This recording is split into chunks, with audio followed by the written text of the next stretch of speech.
ఈశ్వరుడు ఎక్కడ ఉండడం ఏమిటండి? సర్వకాలముల యందు నాకు దగ్గరగా ఉన్నవాడు, నాలో ఉన్నవాడు, ఎదురుగుండా ఉన్నవాడు, అంతటా స్వామియే. ఇప్పుడు నీకెంత ధైర్యం వచ్చింది? పరమేశ్వరుడికి చెప్పబడినటువంటి అష్టోత్తర శతనామముల యందు కైలాసవాసి అనేటటువంటిది ఒక నామం. మనం సాధారణంగా లోకంలో ఒక్కొక్కరికి ఒక్కొక్క లోకం ఉంది.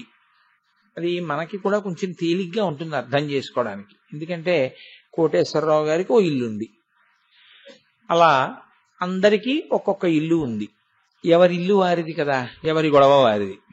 అలా పరమేశ్వర స్వరూపాలకు కూడా పరమశివుడికి కైలాసము, శ్రీ మహావిష్ణువుకి వైకుంఠము, బ్రహ్మగారికి సత్యలోకము, ఇలా ఒక్కొక్కరికి ఒక్కొక్క లోకం, ఒక్కొక్క ఆవాసం ఉన్నాయి అని నేను అన్నాను అనుకోండి, మీకు అర్థం చేసుకోవడానికి తేలిగ్గా ఉంటుంది. రెండు, నేను అలా అర్థం చేసుకోవడానికి తేలిగ్గా ఉంటుందని చెప్పారు కాబట్టి అంతవరకే తీసుకోండి తప్ప కైలాసం లేదన్న మాట కూడా నేనేం ప్రతిపాదించట్లేదు. కైలాసము ఉంది కైలాసం, అందులో పార్వతీ పరమేశ్వరులు ఉంటారు. కానీ వచ్చిన పెద్ద చిక్కల్లా ఎక్కడొస్తుందంటే కైలాసంలో పార్వతీ పరమేశ్వరులు ఉన్నారు అని నేను అన్నాను అనుకోండి, అయితే మా గుళ్ళో లేరా అని అడిగితే నేనేం చెప్పాలి? మీరు ఆలోచించండి. కైలాసమునందు పార్వతీ పరమేశ్వరులు ఉంటారు, అది సత్యం అని నేను అన్నాను అనుకోండి, నేను చెప్పింది అబద్ధము అని మీరేం అనరు.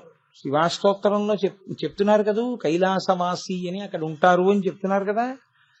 కానీ అసలు కైలాసము అన్న మాటకి అర్థం ఏమిటి అన్నదాన్ని మీరు బాగా తెలుసుకునే ప్రయత్నం చేస్తే అది మీరు భక్తి మార్గంలో నడవడానికి, మీరు ఒక పథాన్ని చేరుకోవడానికి మీకు అది చాలా ఉపయుక్తమవుతుంది.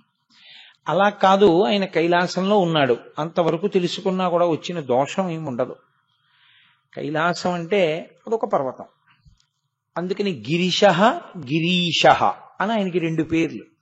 గిరిశ గిరీశ అంటే ఒక పర్వతమునకు అధిపతి అని ఒక అర్థం, పర్వతమునందు నివసించువాడు అని ఒక అర్థం. శివుడు కైలాసవాసి, కైలాసం అనేటటువంటి పర్వతం మీద ఉండేటటువంటి కొమ్ము మీద, ఆ శిఖరం మీద ఆయన యొక్క ఆవాసం ఉంటుంది. అందులో ఆయన ప్రమదగణములతో ఉంటాడు. కుటుంబిగా అంటే సశక్తియుతుడుగానే మనం పూజ చేయాలి భగవానుణ్ణి. పక్కన శక్తి స్వరూపం లేనటువంటి ఈశ్వర స్వరూపాలు ఆరాధనీయములు కావు, అవి పూజనీయములు కావు, వాటిని పూజ చెయ్యరు. అవి ఒక్కటే ఉన్నట్లు కనపడినా వైదికమైనటువంటి ఆచరణ నిమిత్తం అవి శక్తియుతమే అవుతాయి. లేకపోతే అసలు వాటికి ఆరాధన ఉండదు, వాటికి గుడి కట్టడానికి వీల్లేదు. మీరు అక్కడికి వెళ్ళి పూజలు అవి ఏం చెయ్యకూడదు. నేను మీకు ఒక విషయం చెప్పాలి అంటే, అయ్యప్ప ఎక్కడ అమ్మవారితో కలిసి శక్తితో కలిసి ఉన్నట్లుగా ఎక్కడ ఉండదు, ఒక్కరే ఉంటారు. ఒక్కరే ఉన్నా వైదికంగా మాత్రం ఆయన పూర్ణా పుష్కళాంబ సమేత అయ్యప్ప స్వామి. ఆయనకి పూర్ణ పుష్కళాంబ అని ఇద్దరు భార్యలు ఉన్నారు. వైదికం తెలిసున్నవాడు, ధర్మం తెలిసున్నవాడు అలాగే చెప్పాలి. అందుకే అలాగే చెప్తారు ఆయన గురించి, పూర్ణా పుష్కళాంబ సమేత. అంతేకాని మీరు ఆరాధన చేసేటప్పుడు అయ్యప్ప అసలు పెళ్లి కానివాడు అన్న భావనని శాస్త్రం అంగీకరించదు. ఎందుకో తెలుసా అండి? ఒక్క రాముడికే పూజ లేదు. రాముడు ఒక్కడనే తీసుకొచ్చి మీరు పెడితే పూజ చేయడానికి వీల్లేదు. శ్రీరాముడైతేనే పూజ, సీతా సహితుడైతేనే. శంకరుడికి ఒక్కడికి పూజ లేదు, పార్వతీ సహితుడైతేనే. అందుకే మనం పార్వతీ పరమేశ్వరులు, సీతారాములు, లక్ష్మీనారాయణులు అలా దంపతులుగానే చెప్తాం. కాబట్టి ఆయన కైలాసవాసి అంటే ఆయన కైలాసం అనేటటువంటి పర్వతం మీద ఉన్నవాడు అన్నప్పుడు ఆయన ఒక్కడే అని మీరు భావన చేయకూడదు. మీరు వెంటనే మీ భావన, మీ ఉపాసన పటిష్టమైంది అని గుర్తేమిటంటే ఆయన సశక్తియుతుడై. మనం ఎప్పుడైనా ఈశ్వరుణ్ణి కూడా తేలికగా మనసు అందుకోవడానికి, నిలబడ్డానికి ఏం చేస్తామంటే మనసుకి ఉండేటటువంటి పరిమితులను, బలహీనతలను ఈశ్వరుడు యందు కూడా పెట్టే ప్రయత్నం చేస్తాం. అలా పెడితే ఏమవుతుందో తెలుసా అండి, మీరు తొందరగా ఈశ్వరుడిని చేరుకోవడం మార్గం సుగమం అవుతుంది. లేకపోతే ఈశ్వరుడు అన్నిటికీ అతీతుడు, పూజ చెయ్యి అని నేను అన్నాను అనుకోండి, మీరు అసలు ఏమీ చేయలేరు. ఎందుకో తెలుసా అండి, లోకంబులు లోకేశులు లోకస్తులు తెగిన తుది అలోకంబకు పింజీకటి కావల ఎవ్వండేకాకృతి వెలుగు అతని నీ సేవింతున్. ఆయనే వెలుగులకు వెలుగు, మిగిలిందంతా చీకటి అని నేను అన్నాను అనుకోండి, దీపం పెట్టండి. ఎందుకు దీపం అప్పుడు? ఇంకా అసలు ఆయన ఎప్పుడూ నిద్రపోడు, సుప్రభాతం ఎందుకు? అసలు ఆయన్ని నిద్రపో అని అడగడం దోషం, మరి ఏకాంత సేవ ఎందుకు? అప్పుడు ఆయన కూడా పడుకుంటాడు మీరు పడుకున్నట్టు అని మీరు అన్నారనుకోండి, మీరు కొంచెం ఆలోచించండి జాగ్రత్తగా, మీకు పరవశంగా ఉంటుంది. ఏకాంత సేవ చేసేటప్పుడు ఓ పట్టె మంచం పట్టుకొచ్చి దానికి ఓ 4 గొలుసులు కట్టి దాని మీద అయ్యవారు అమ్మవారు పడుకున్నారని వాళ్ళని పడుకోపెట్టి వాళ్ళకి తలగడ నీళ్లు పెట్టి వాళ్ళకి కాస్త ఒక గ్లాసుడు చక్కటి పాలు పెట్టి ఓ 2 పళ్ళు పెట్టి వాళ్ళని ఒక కీర్తన పాడుతూ మెల్లగా ఆ ఊయల ఊపి, ఆ స్వామి నిద్రపోయారు ఇంకెవరూ మాట్లాడకండి అని మీరు వెళ్ళిపోయారనుకోండి, మీరు చేసింది యథార్థమైతే మీరు ప్రపంచానికి మహారాక్షసులు చేసినటువంటి అపకారం కన్నా పెద్ద అపకారం చేసేసినట్టు. ఎందుకని? పార్వతీదేవి వేళాకోళానికి పరమశివుడి యొక్క 2 కన్నులు మూస్తే ప్రపంచం అంతా చీకటై 3వ కన్ను తెరవాల్సి వచ్చింది. అందుకే ఇక కంచి క్షేత్రం వచ్చింది, వాడు మళ్ళీ తపస్సు చేసి పొందవలసి వచ్చింది శివుణ్ణి. ఆ దోషానికి మీరు ఏకంగా మీ భక్తితో ఈశ్వరుణ్ణి నిద్రేపుచ్చేస్తే లోకం ఏమైపోతుంది? ఉన్మేష నిమిషోత్పన్న విపన్న భువనావళి, ఆవిడ కన్ను మూస్తే లోకమంతా లయమైపోతుంది, అంధకారం అయిపోతుంది. మీరేమో 7ంటికి కానీ లేవరు, అప్పుడు సుప్రభాతమా? అంటే అప్పటి వరకు ఈశ్వరుడు పడుకున్నట్టే. అంటే మీరు లేపితే తప్ప లేవనివాడు, అంతకన్నా తమోగుణ భూయిష్ఠుడు ఇంకోడు ఉన్నాడండి.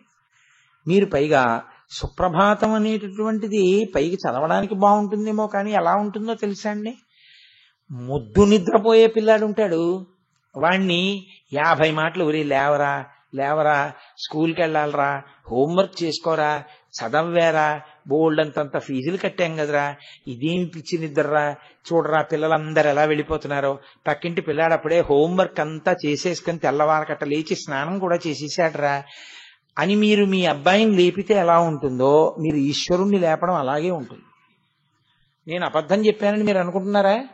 పాతాళ గంగా జలమజ్జన నిర్మలాంగా భస్మ త్రిపుండ్ర సమలంకృత పాల భాగా గాయంతి దేవము నిభక్త జనాభవంతం శ్రీమల్లికార్జున విభో తవ సుప్రభాతం. మల్లికార్జునుడి దగ్గరికి వెళ్ళి, శ్రీశైలం నీ భక్తులు తెల్లవారుజామున లేచి పాతాళ గంగలో స్నానం చేసేశారు, ఒళ్ళు తుడిచేసుకున్నారు, విభూతి పెట్టుకున్నారు, బొట్టు పెట్టుకున్నారు, వాళ్ళున్న క్వార్టర్ దగ్గర నుంచి వాళ్ళు పాతాళ గంగకి వెళ్ళడానికి ఎంత సమయం పడుతుంది? ఏ 3:30కో లేస్తే 4ంటికి ఎడతాడు, స్నానం చేసేటప్పటికి 4:15 4:30 అయింది. వాడు పరుగు పరుగున నీ గుడి దగ్గరికి వచ్చాడు, 5 అయింది. వాడు తెల్లవారుజామున కటిక చీకట్లో ఇంత చలిలో స్నానం చేసి జలమజ్జన నిర్మలాంగాహ, వాడు నిర్మలమైన శరీరంతో వచ్చి నీ గుడి ముందు నిలబడి ఈశ్వరా దర్శనమియ్యని అడుగుతున్నావు. నువ్వు పడుకుంటావేమిటి అలాగా? వాళ్ళు వచ్చేసారు కదా లే అంటే, పరమేశ్వరుడు ఇప్పుడు జాగరూకుడై తొందరగా నిద్రలేచాడా, భక్తుడు తొందరగా నిద్రలేచాడా? భక్తుడు లేచినంత తెల్లవారుజామున 4 గంటలకు కూడా లేకుండా పడుకుని నిద్రపోతున్న వాడి అనుగ్రహానికి మీరెళ్ళి నిద్రలేపినట్టు కదండి. అంతకన్నా అన్యాయం ఇంకోటి ఉందండి? సుప్రభాతం కన్నా అన్యాయం ప్రపంచంలో? నేనన్న దృష్టికోణంలో చూడండి, మీరు భయపడిపోయి అలా అనకూడదండి కోటేశ్వరరావు గారండి అనకండి, నేను అలాగే అంటాను, నాకేం భయం లేదు. ఈశ్వరుడు ఏమీ నన్ను చేయడు, నాకు నమ్మకం. ఎందుకంటే కోటేశ్వరరావు చెప్పేది సత్యమని ఆయన నవ్వుతాడు. ఆయన నిజంగా ఆయన అసలు నిద్రేం పోడు. మీరు సుప్రభాతం ఇలా నిలబడిపోయి ఏదో పెద్ద 40 నిమిషాల సేపు చదివేశారని ఆయన కొత్తగా ఏమీ లేవడం. ఆయన అసలు పడుకోవడమే లేదు. అసలు పడుకోబెట్టిన మీ భావన, లేపానన్న మీ భావన, మీరు ఈశ్వరుణ్ణి బాగా స్మరించడానికి పట్టుకుంటుంది. మనం పడుకున్నట్టే ఆయన పడుకుంటాడు అని నేను అన్నాను అనుకోండి, మా స్వామి పడుకున్నారండి, మాట్లాడకూడదండి, లేపకూడదండి అంటే, పాపం నేను పడుకున్నానని చూడరా ఎంత జాగ్రత్తగా ఉన్నాడో అని ఆయన సంతోషిస్తాడు కదండి. అది కూడా భక్తి భక్తిలో ఒక అంగం. అంతేకాని మనం సుప్రభాతం చెప్తే తప్ప ఆయన లేవడండి, మనం ఏకాంత సేవ చేస్తే తప్ప పడుకోడండి, 2 గంటలకు ఏకాంత సేవ చేసి 4 గంటలకు సుప్రభాతం పలికితే పాపం ఆయనకి నిద్ర ఎప్పుడు పడుతుందండి, ఈ పిచ్చి ప్రశ్నలు అడగకూడదు. ఆయన అసలు ఎప్పుడూ పడుకోడు, ఆయన ఎప్పుడూ లేచే ఉంటాడు. సుప్రభాతం ఏకాంత సేవ నీకోసం, ఆయన కోసం కాదు. అవి స్వీకరింపబడే సేవలే కావు. అవి ఇందుకు నీ ఉద్ధరణ కొరకు, నువ్వు ఈశ్వరుడితో తాదాత్మ్యత చెందడానికి వచ్చాయి. ఇంతకీ నేను ఎక్కడ బయలుదేరానంటే, కైలాస పర్వతం మీద పార్వతీ పరమేశ్వరులు ఉన్నారు. మన ఈ మానసికమైనటువంటి బలహీనతల్ని ఈశ్వరుడు యందు చొప్పించి పట్టుకునే ప్రయత్నం చేస్తాం. అందుకే చూడండి, బహుశా ఎలాగో వీడు అప్పులు ఇచ్చుకుంటాడనో ఏమిటో, ముందు లెక్కలు నేర్పుతేనే పక్క నుంచి ఒకటి అప్పు తెచ్చుకో అని మొదలు పెడతారు. స్థానాలు చెప్పరు, 1ల స్థానం, 10ల స్థానం, 100ల స్థానం అని. ఒకటి అప్పు తెచ్చుకో, ఒకటనగా 10 ఇలా నేర్పుతారు. అక్కడ అప్పు తెచ్చుకొని వాడు ఎవడు ఉండడు నాకు తెలిసి లోకంలో. తీసివేతల కోసం అప్పు ఎవడైనా తీసుకొస్తాడు. అలా అందుకని ఆ రుణం ఒకటి ఉంటుంది పుట్టిన తర్వాత. లెక్కలు బాగా నేర్చుకున్నాక తీరిపోతుందేమో బహుశా. కానీ అలాగే ఆ బలహీనతనే మనం చొప్పించి ఏం చేస్తామంటే, సాధారణంగా ఆయన ఒకడే వచ్చాడు అనుకోండి, ఆయన ఏమంటాడంటే, నేను 2 రోజులు అయింది కదండి బయలుదేరుతాను, ఇంకా ఇంట్లో వ్యవహారాలు ఉన్నాయంటాడు. మొగాడికి ఉండే లక్షణం ఏమిటో తెలుసా అండి, పడుకుంటాడు, పర్వాలేలే వాళ్ళ అమ్మ ఉంది కదా పిల్లల్ని చూసుకుంటుందని. ఆడదనుకోండి 1 గంట ఉండదు. మా అమ్మాయి 2 పిల్లలు పుట్టాక మా ఇంటికి వచ్చింది అనుకోండి, అమ్మాయి ఇంకో 2 రోజులు ఉండవే, నిన్ను విమానంలో పంపించేస్తానే అని నేను అన్నా కూడా, అలా కాదు నాన్నగారండి, ఆయన పిల్లలున ఆ పిల్లలు పొద్దున్న హోంవర్క్లకి వాటికి వెళ్ళిపోవాలి, ఈయనేమో గబుక్కుని లేవరు నాన్నగారండి, వాళ్ళు అలా పడుకుండిపోతారు, ఇంకా నేను వెళ్ళిపోవాలి నాన్నగారండి అని పెద్ద ఎక్కని చదివేసి వెళ్ళిపోతుంది. అది ఇంకో రోజు ఉండమంటే, ఒకవేళ వాళ్ళ ఆయన పిల్లలతో వచ్చింది అనుకోండి, ఇంకో రోజు ఉండవే అన్నాను అనుకోండి, అప్పుడు ఏముంటుందో తెలుసా అండి, ఆయన ఇష్టం నాదే ఉంది అంటాను. ఇప్పుడు నేను మా అల్లుడిని ఏమో ఇంకొక రోజు ఉండవయా అన్నాను అనుకోండి, నాదేముందండి, వీళ్ళకే మళ్ళీ సరిగ్గా చదువుకోరు, స్కూళ్ళు తెరిచేస్తారు, ఎరా ఇంటికి వెళ్ళిన తర్వాత చదువుకుంటారా, ఇంకొక రోజు ఉండండి మా ఇంట్లో, మిమ్మల్ని సినిమాకి తీసుకెళ్తాను రా అన్నాను అనుకోండి, అలాగే తాతగారండి మేము చదువుకుంటాం ఇంటికి వెళ్ళి అన్నాను అనుకోండి, ఏమయ్యా చదువుకుంటారట, ఎరా అండం కాదు తాతగారికి ఇచ్చిన మాట నిలబెట్టుకోవాలి, నీ ప్రోగ్రెస్ కార్డు జెరాక్స్ పంపిస్తాను తాతగారికి అన్నాడు అనుకోండి, లేదు నాన్నగారండి తెచ్చుకుంటాను అన్నాడు అనుకోండి. అప్పుడు మీరు చూడండి, అయితే ఉన్నామని మీ నాన్నగారికి చెప్పవే అని ఇంకా మా ఆవిడితో మా అమ్మాయితో అండాయన. మా అమ్మాయి నవ్వేసి ఊరుకుంటుంది అంతే. మా అల్లుడు గారు అలా అండం ఏంటి, మా అమ్మాయి అల్లుడు మనవాళ్ళు ఇంకో రోజు ఉంటారు. అందుకే శ్రీ సూక్తంలో కర్దమీన ప్రజాభూతామయి సంభవ కర్దమా, శ్రీ సూక్తంలో ఏమంటా అంటే, అమ్మ నువ్వు ఒక్కదానివే, నీకు కుంకుమార్చన చేస్తున్నాను, నువ్వు ఒక్కదానివే వచ్చావా ఏమి, అలా వద్దు, స్వామిని తీసుకురా, శ్రీ మహావిష్ణువుని పిల్లల్ని అందరినీ తీసుకుని వచ్చేసి ఉండమ్మా. ఆడపిల్ల ఉండాలంటే వాళ్ళతో కలిసి వస్తే ఉంటుంది ఇంట్లో.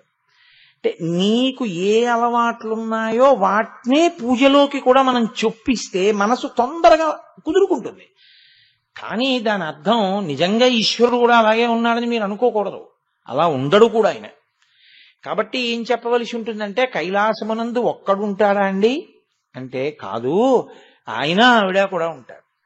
అప్పుడు మరి పిల్లలు ఎక్కడ ఉంటారండి, హాస్టల్లో ఉంటారా అని అడగకూడదు, వాళ్ళు అక్కడే ఉంటారని చెప్పవలసి ఉంటుంది.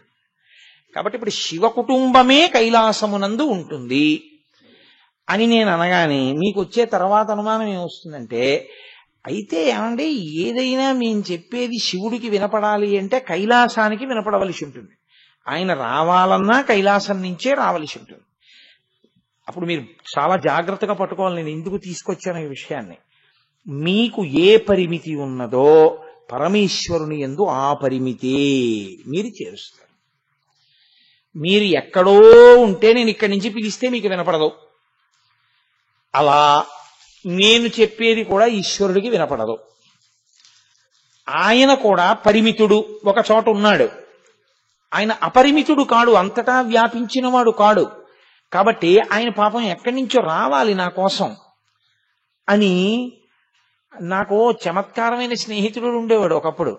వాడిని ఏరా ఎప్పుడు రావేరా ఏ క్షేత్రానికి అంటే వాడు అనేవాడు, ఇప్పటికే చాలా మంది వెళ్ళి ఆయన్ని ఇబ్బంది పెడుతున్నారు, మళ్ళీ నేను కూడా ఎందుకురా అనేవాడు.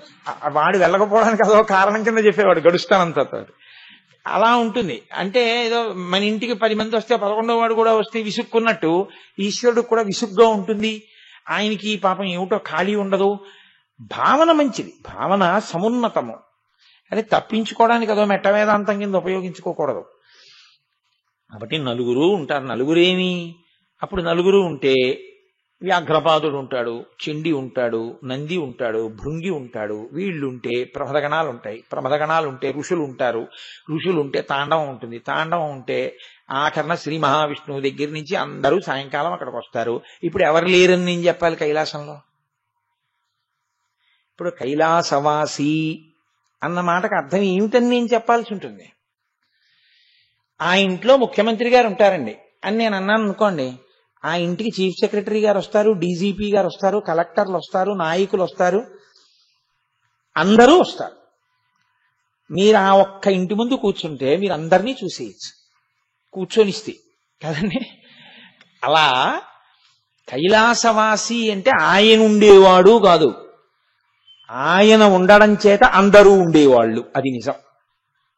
అయితే నేను ఎంత ఈ మాట చెప్పినా పరిమితి మాత్రం పోలేదు, మీరు గుర్తుపెట్టుకోవాలి. ఆయనతో పాటు ఇప్పుడు నేను ఈ పరిమితి మిగిలిన వాళ్ళకు కూడా తీసుకొచ్చాను కదండి. అమ్మవారు ఎక్కడుంది? కైలాసంలో ఉంది. గణపతి ఎక్కడున్నారు? కైలాసంలో ఉన్నారు. సుబ్రహ్మణ్యుడు ఎక్కడున్నాడు? కైలాసంలో ఉన్నారు. విష్ణువు ఎక్కడున్నారు? కైలాసంలోనే ఉన్నారు. అప్పుడు మరి వీళ్ళు ఏం చేయాలి? అక్కడ ఉన్నవాడంటే నా దగ్గరికి రావాలంటే అక్కడి నుంచి రావాలి. అక్కడి నుంచి ఇక్కడికి రావడం అంటే దేశభేదం అవుతుందా లేదా? ఇప్పుడు కైలాసం ఎక్కడుందండి అని మీరు నన్ను అడిగారు అనుకోండి, అప్పుడు నేనేదో వర్ణన చెయ్యాలి. ఇంత దూరంలో ఇంత ఎత్తునుందండి అని ఏదో చెప్పాలి. అంటే అప్పుడు మీరు ఇంత ఎత్తున ఇన్ని మైళ్ళ దూరంలో ఉన్నారు అంటే అక్కడి నుంచి ఇక్కడికి రావడానికి సగటున ఇంత వేగంతో వచ్చినా ఎప్పుడైనా ఆయన నా దగ్గరికి రావడానికి ఇంత సమయం పడుతుంది. నేను వెళ్ళడం అంటే అసలు అలాంటి సాధనాలు మన దగ్గర ఏం లేవు కాబట్టి మనం వెళ్ళాం. ఆ తర్వాత చచ్చిపోయిన తర్వాత వెళ్ళడం అంటారా? ఏమో, వెళ్ళాడో వెళ్ళలేదు, ఎవడు చూసి వచ్చాడు. ఇప్పుడు మీరు ఒకటి ఆలోచించండి జాగ్రత్తగా. కైలాసము మీకు అందేది కానే కాదు, యథార్థంగా అంతే కదండి. అదే నిజమైతే ఈశ్వరుడు పరిమితంలోకి వెళ్ళిపోయాడు. మీరు నెట్టేశారంతే ఈశ్వరుణ్ణి. ఎక్కడో ఉన్నాడు అన్న భావన చేత ఆయనకి ఒక పరిమితిని, ఒక చట్రాన్ని తీసుకొచ్చి బిగించేశారు మీరు. అప్పుడు అది కైలాసం ఎందుకు అవుతుంది? కాదు. అందుకే కైలాసం అనగా ఏమి అని అడిగారు. అంటే కేళీ సమూహ, పార్వతీ పరమేశ్వరుల యొక్క కేళి ఎప్పుడూ ఎక్కడ జరుగుతూ ఉంటుందో అటువంటి ప్రదేశమై, అది కైలతేన అస్య యస్తితి కైలాస. అంటే కేళీ సమూహ, ఒక్క కేళి కాదు. ఒక కేళి అంటే ఒక కదలిక, లేదా ఇద్దరు కలిసినటువంటి ఒక కదలిక అని నేను అనవలసి ఉంటుంది.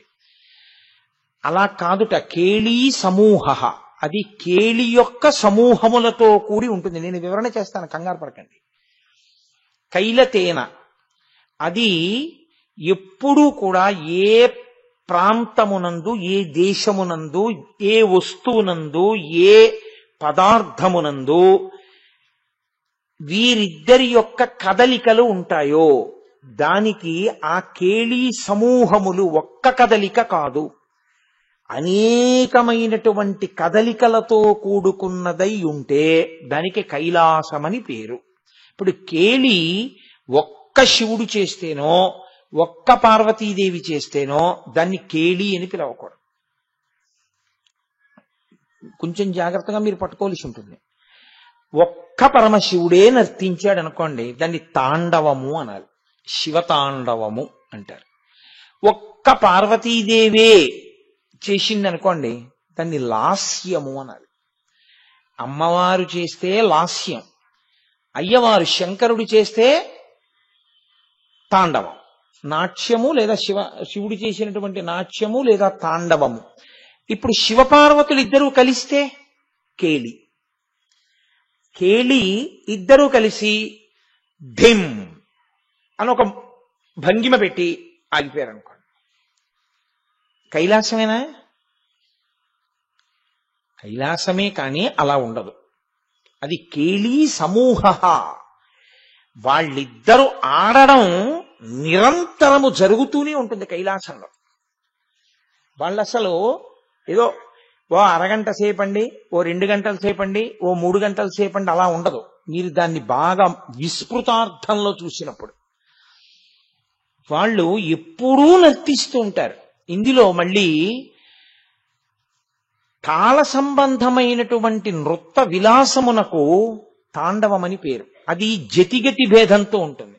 అందుకే దానికి ఎప్పుడు నట్టువాంగం ఉంటుంది. నట్టువాంగంతో ధిం తద్ధిం తకధిం అన్నాను అనుకోండి, దానికి అనుగుణంగా కాళ్ళు చేతులు కదులుతాయి. అంటే ఇది ఎలా వస్తుందో అలా గజ్జల ధ్వని కూడా పడుతుంది. ధిం అన్నాను అనుకోండి, ఒక్కసారి గెంతడము. తద్ధిం అన్నాను అనుకోండి 2 మాటలు. తకధిం అన్నాను అనుకోండి దానికి అనుగుణంగా. ఆ తర్వాత ఇంకా వెనక నుంచి వస్తున్నటువంటి పాటకి అనుగుణంగా శరీరం అంతా కదులుతూ ఉంటుంది. దాన్ని నృత్యం అంటారు. నృత్యం. చేతులు కదులుతాయి, కాళ్ళు కదులుతాయి, తల కదులుతూ ఉంటుంది, కళ్ళు కదులుతూ ఉంటాయి, శరీరం అంతా కదులుతూనే ఉంటుంది. లాస్యము శరీర కదలిక కాదు. లాస్యము భావ ప్రకటనము. అందుకే భావ ప్రకటనము లేనటువంటి నాట్యము ప్రాణము లేని శరీరములంటే. అందుకే గురుముఖత నేర్చుకున్నారా అని ఎందుకు అడుగుతారో తెలుసా అండి? పిచ్చిగింతులు గెంతడానికి డాన్స్ చేస్తున్నారని అనకూడదు, నృత్యం చేస్తున్నారని అనకూడదు. అది అశాస్త్రీయము, అసంబద్ధము. ఏదో ఒక మూర్ఛరోగి కొట్టుకున్నట్టు కదలగలిగినా దాన్ని నృత్యం అని పిలవకూడదు. నృత్యం అన్న మాటకు అర్థం ఏంటంటే ఈశ్వర సంబంధమై, వెనక నుంచి సామవేద సంబంధమై జతిగతులతో వస్తున్నటువంటి ఆ కీర్తనకి లేదా వెనక నుంచి వినపడుతున్నటువంటి ఆ పాటకి అనుగుణంగా ఇక్కడ కదలికలు ఉండి, కదలికలకి అనుగుణంగా భావ ప్రకటనం కూడా ముఖంలో చెయ్యగలిగితే దానికి నృత్యము అంటే లాస్యము కలిసింది అని గుర్తు. లాస్యము తెలియలేదనుకోండి నృత్యం చేసేటప్పుడు, అతనికి వెనక వస్తున్నటువంటి కీర్తన యొక్క అర్థం తెలియదు అని గుర్తు. ఎందుకని అంటే నేను మీకు ఒక ఉదాహరణ చెప్తాను. ఒక పాట నేను పాడాను అనుకోండి, ఒక కీర్తన నేను పాడాను అనుకోండి, ఆ కీర్తన యొక్క అర్థం నాకు తెలిస్తే, ఆ కీర్తన ఏ పరిస్థితుల్లో వచ్చిందో నాకు తెలిస్తే, నేను దానిలో రమించి పాడుతున్నాను అనుకోండి ఆ అర్థంతో, అప్పుడు నాకు సంగతులు వేయడం ఒక్కదాని మీదే వ్యామోహం ఉండదు. ఆ భావమునందు నేను తాదాత్మ్యత చెంది, అబ్బా ఏమి పాడారా త్యాగరాజస్వామి అని నేను త్యాగరాజస్వామిని ఆవాహన పొందుతాను. అది లేదనుకోండి, ఎంత బాగా పాడదాం, అందులో ఎన్ని సంగతులు వేద్దామే ఉంటుంది తప్ప భావమును దాంట్లో కీర్తన యందు ఒలకదు, ప్రకటనం చెయ్యలేరు మీరు. అలా ఒలికింది అనుకోండి, ఒలికింది అంటారు మన వాళ్ళు. ఒలికింది చాలా గొప్ప మాట. ఒక దాంట్లోని పదార్థాన్ని మీరు ఇలా కదిపితే అది కింద పడిపోయి అందులోది పడిపోతే ఒలకడం. ఆ కీర్తనలో ఉన్న భావం మీరు పాడుతున్న పాటలోకి ఒలికిపోతే అది తాదాత్మ్యత. మీరు ఆ స్థితిని పొందలేకపోతున్నారు అనుకోండి, మీరు చెప్పేటప్పుడు కానీ, పాడేటప్పుడు కానీ, నృత్యం చేసేటప్పుడు కానీ అలా ఒలకలేదనుకోండి, కృతకంగా ఉంది తప్ప ఆయన అందులో అనుభవించినది ఏమీ లేదు. కేవలం ఒక ప్రతిపాదనగా వెళ్ళిపోతూ ఉంటాడంతే. అందుకే ఆవిడ లాస్యప్రియ, ఆవిడ భావ ప్రకటనమును ఇష్టపడుతుంది. ఇప్పుడు నేను శోభానాయుడు గారంటే నాకు బహుధా గౌరవం. ఎందుకు గౌరవం అంటే, మహాతల్లి యొక్క నృత్యం అంటే ఆవిడిది నిజంగా అలా ఉంటుంది. లాస్యమే ఆవిడిది. స్వామి నేనుండవై కుంఠమందు అని ఆ భృగు వచ్చి తంతే ఆ శ్రీ మహావిష్ణువు యొక్క వక్షస్థలం మీద, అక్కడ పెద్ద ఆంగికము అంటే శరీరము కదిలేదేం ఉండదు. నేనుండే స్థానాన్ని భృగువు తన్నాడు, నేను వెళ్ళిపోతున్నానంటారు. మీరందరూ చూసుంటారు శ్రీనివాస కళ్యాణం ఆవిడిది. విష్ణుమూర్తి ఇలా అడ్డుపడుతుంటారు, అదే వస్తూ ఉంటుంది వెనకాల చాలా మాటలు. కానీ భర్త బతిమాలుతుంటే భార్యకి రోషం ఎక్కువైపోయి నేను వెళ్ళిపోతాను అన్న కొద్దీ చూడండి, వాదించే కొద్దీ ఎర్రబడ్డట్టు బతిమాలే కొద్దీ ఆయన దారిపోతూ ఉంటాడు. అమ్మో వెళ్ళిపోతుందేమో అని బెంగపెట్టుకుంటూ ఉంటాడు. ఈవిడేమో రోషం ఎక్కువైపోయి నేను వెళ్ళిపోతానంటూ ఉంటుంది. నిజంగా ఆవిడ ఇంకొక లక్ష్మీదేవి అయిపోతారు. అప్పుడు ఆవిడ నర్తిస్తున్నారు అని మీకేం తెలియదు. ఏమీ తెలియని వాడికి కూడా చిన్న పిల్లాడిని తీసుకొచ్చి అక్కడ కూర్చోబెట్టారనుకోండి, వాళ్ళిద్దరు లక్ష్మీనారాయణులు, అలా ఏం వాళ్ళకి ఆయన ఆ పిల్లాడికి తెలీదు, భృగువేదో తన్నాడు అలా. కానీ వాడు ఏమంటాడంటే, ఆవిడ వెళ్ళిపోతానంటోందా, అంకుల్ బతిమాలుతున్నారా అంటాడు. అంటే లాస్యము అంత గొప్పగా పండుతుంది. అది ఎప్పుడు పండుతుంది? ఆ వెనక ఉన్న దాని మీద సాధికారత ఉంటే, వెనక వస్తున్న దాన్ని బాగా తెలుసుకుని ఉన్నారనుకోండి, ఆ మైమరపు అప్పుడు కుదురుతుంది తప్ప. అందుకే అది జన్మజన్మాంతర సంస్కారం అండి. శోభానాయుడు గారి శిష్యులందరూ శోభానాయుడు గారు అయిపోతే శోభానాయుడు గారి గొప్పతనం ఏమిటి? శోభానాయుడు గారే నేర్పినా ఆవిడ తాదాత్మ్యత ఆవిడ శిష్యులకి కూడా రావాలని ఏమీ లేదు. ఆవిడలా సాధన చేస్తే వస్తుంది. కాబట్టి ఇది శివుడు తాండవం, అమ్మవారు లాస్యం. ఈ రెండు కేళీ సమూహ కైలతేన ఇది ఎక్కడ జరుగుతూ ఉంటుందో స్థీయతి యస్య కైలాసః అస్యతి స్థీయతి ఇది కైలాసః. ఆ కేళీ సమూహములు జరుగుతున్నటువంటి ప్రతి ప్రదేశము కైలాసము. ఇప్పుడు మీరు జాగ్రత్తగా పట్టుకోండి. నేను ఉపన్యాసం చెప్తున్నాను, ఇది మీకు అర్థమయ్యేటట్టు చెప్పాలని. అది చెప్పేటప్పుడు నాలో భావము బాగా నిండిపోయి అది వ్యక్తం అవుతున్నప్పుడు, చూడండి, వ్యక్తం అంటే పైకి కదా, వ్యక్తం అవుతున్నప్పుడు అన్నప్పుడు నా రెండు చేతులు ఏమయ్యాయి? ఇలా అన్నాయి. ఇలా అనడం శివుడు. ఈ కదలిక వ్యక్తమైనప్పుడు అంటే పైకొచ్చినప్పుడు అన్నప్పుడు నా కదలిక, నా ముఖంలో భావం లాస్యం అమ్మవారు. ఇప్పుడు చెప్పండి, ఎక్కడుంది కైలాసం? ఎక్కడో ఉందా? మీ ఎదురుగుండానే ఉందా? అంటే నాకు కైలాసం ఎక్కడుంది? నేను ఇప్పుడు ఇది చెప్పగానే మీ అందరూ నవ్వారే, మీ నవ్వులో నాకు కైలాసం. ఓ అక్కడ లేదు కైలాసం ఇక్కడే ఉందా అని మీరు తేలిక పడిపోయి నవ్విన నవ్వు మీ భావాన్ని వ్యక్తీకరించిందా లేదా? ఆ నవ్వినప్పుడు మీ పెదవులు కదిలి మీ పళ్ళు కనపడ్డంలో వచ్చినటువంటి కదలిక మీ భావము కైలాసం. ఇప్పుడు ఎక్కడున్నారు పార్వతీ పరమేశ్వరులని నేను చెప్పాలి? అక్కడికి నేను పరిమితం చేశానని కాదు కైలాసం అంటే, అది యథార్థమైన అర్థం. అన్ని చోట్ల అంతటా వాళ్ళిద్దరు లేని ప్రదేశము లేదు. శివుడు వినా ఇంకొకటి లేదు. అందుకే స్థాణుహు, ఆయన ఇంకా వ్యాపించడానికి ఇంకొకటి లేదు, అంతటా ఆయన వ్యాపించిపోయాడు. అది శివుడు. మీరు అందుకే చూడండి, ఈ దర్శనం చేయడం వచ్చిన వాడికి ఎంత ఆనందమో తెలుసా అండి. శివాలయానికి వెళ్ళి శివ దర్శనం చేయక్కర్లేదు. ఆయన ఏం చేస్తాడంటే, ఎక్కడికొచ్చి కూర్చొనివ్వండి, కదలికల అన్నిటి యందు పార్వతీ పరమేశ్వరుల్ని చూస్తాడు. మీరు అందుకే చూడండి, ఒక భావము ఒక కదలికతోటే ఉంటుంది లోకంలో. నాకు కోపం వచ్చేసింది అనుకోండి, నా పెదవులు వణికిపోతాయి. నాకు చాలా కోపం వచ్చేసింది అనుకోండి, ఇలా అంటారు. అంతేకాని చాలా కోపం వచ్చిన వాళ్ళు ఇలా అన్న వాళ్ళని నాకు చూపించండి, అలా ఎవరన్నారు, ఇలాగే అంటారు. ప్రేమ వచ్చేసింది అనుకోండి, ప్రసన్నమైపోయి కౌగిలించేసుకుంటాను ఇలా. సంతోషం వచ్చేసింది అనుకోండి, కళ్ళు ఇలా విప్పారిపోయి ముఖంలో ప్రసన్నత తెలిసిపోతుంది. ఇవాళ గురువుగారు సంతోషంగా ఉన్నాడు అని ముఖంలో ప్రసన్నత గోచరిస్తుంది. అసలు అది కాదు, లోపల నా గుండె కదులుతోంది, నా జీర్ణాశయం కదులుతోంది, నా కళ్ళు కదులుతున్నాయి, నా రక్తం ప్రతి చుక్క తల దగ్గర నుంచి అరికాళ్ల వరకు కదులుతూనే ఉంది. లేకపోతే అది శివం ఎందుకైంది? మరి కదలద్దు, కదులుతోంది. నాలో ఉన్నటువంటి నరములన్నీ కదులుతూ ఉంటాయి, నాడులు కొట్టుకుంటూ ఉంటాయి. ఇలా పట్టుకు చూశారనుకోండి, టక్ టక్ టక్ టక్ అని కొట్టుకుంటూ ఉంటుందా లేదా? కొట్టుకుంటూ ఉంటుంది.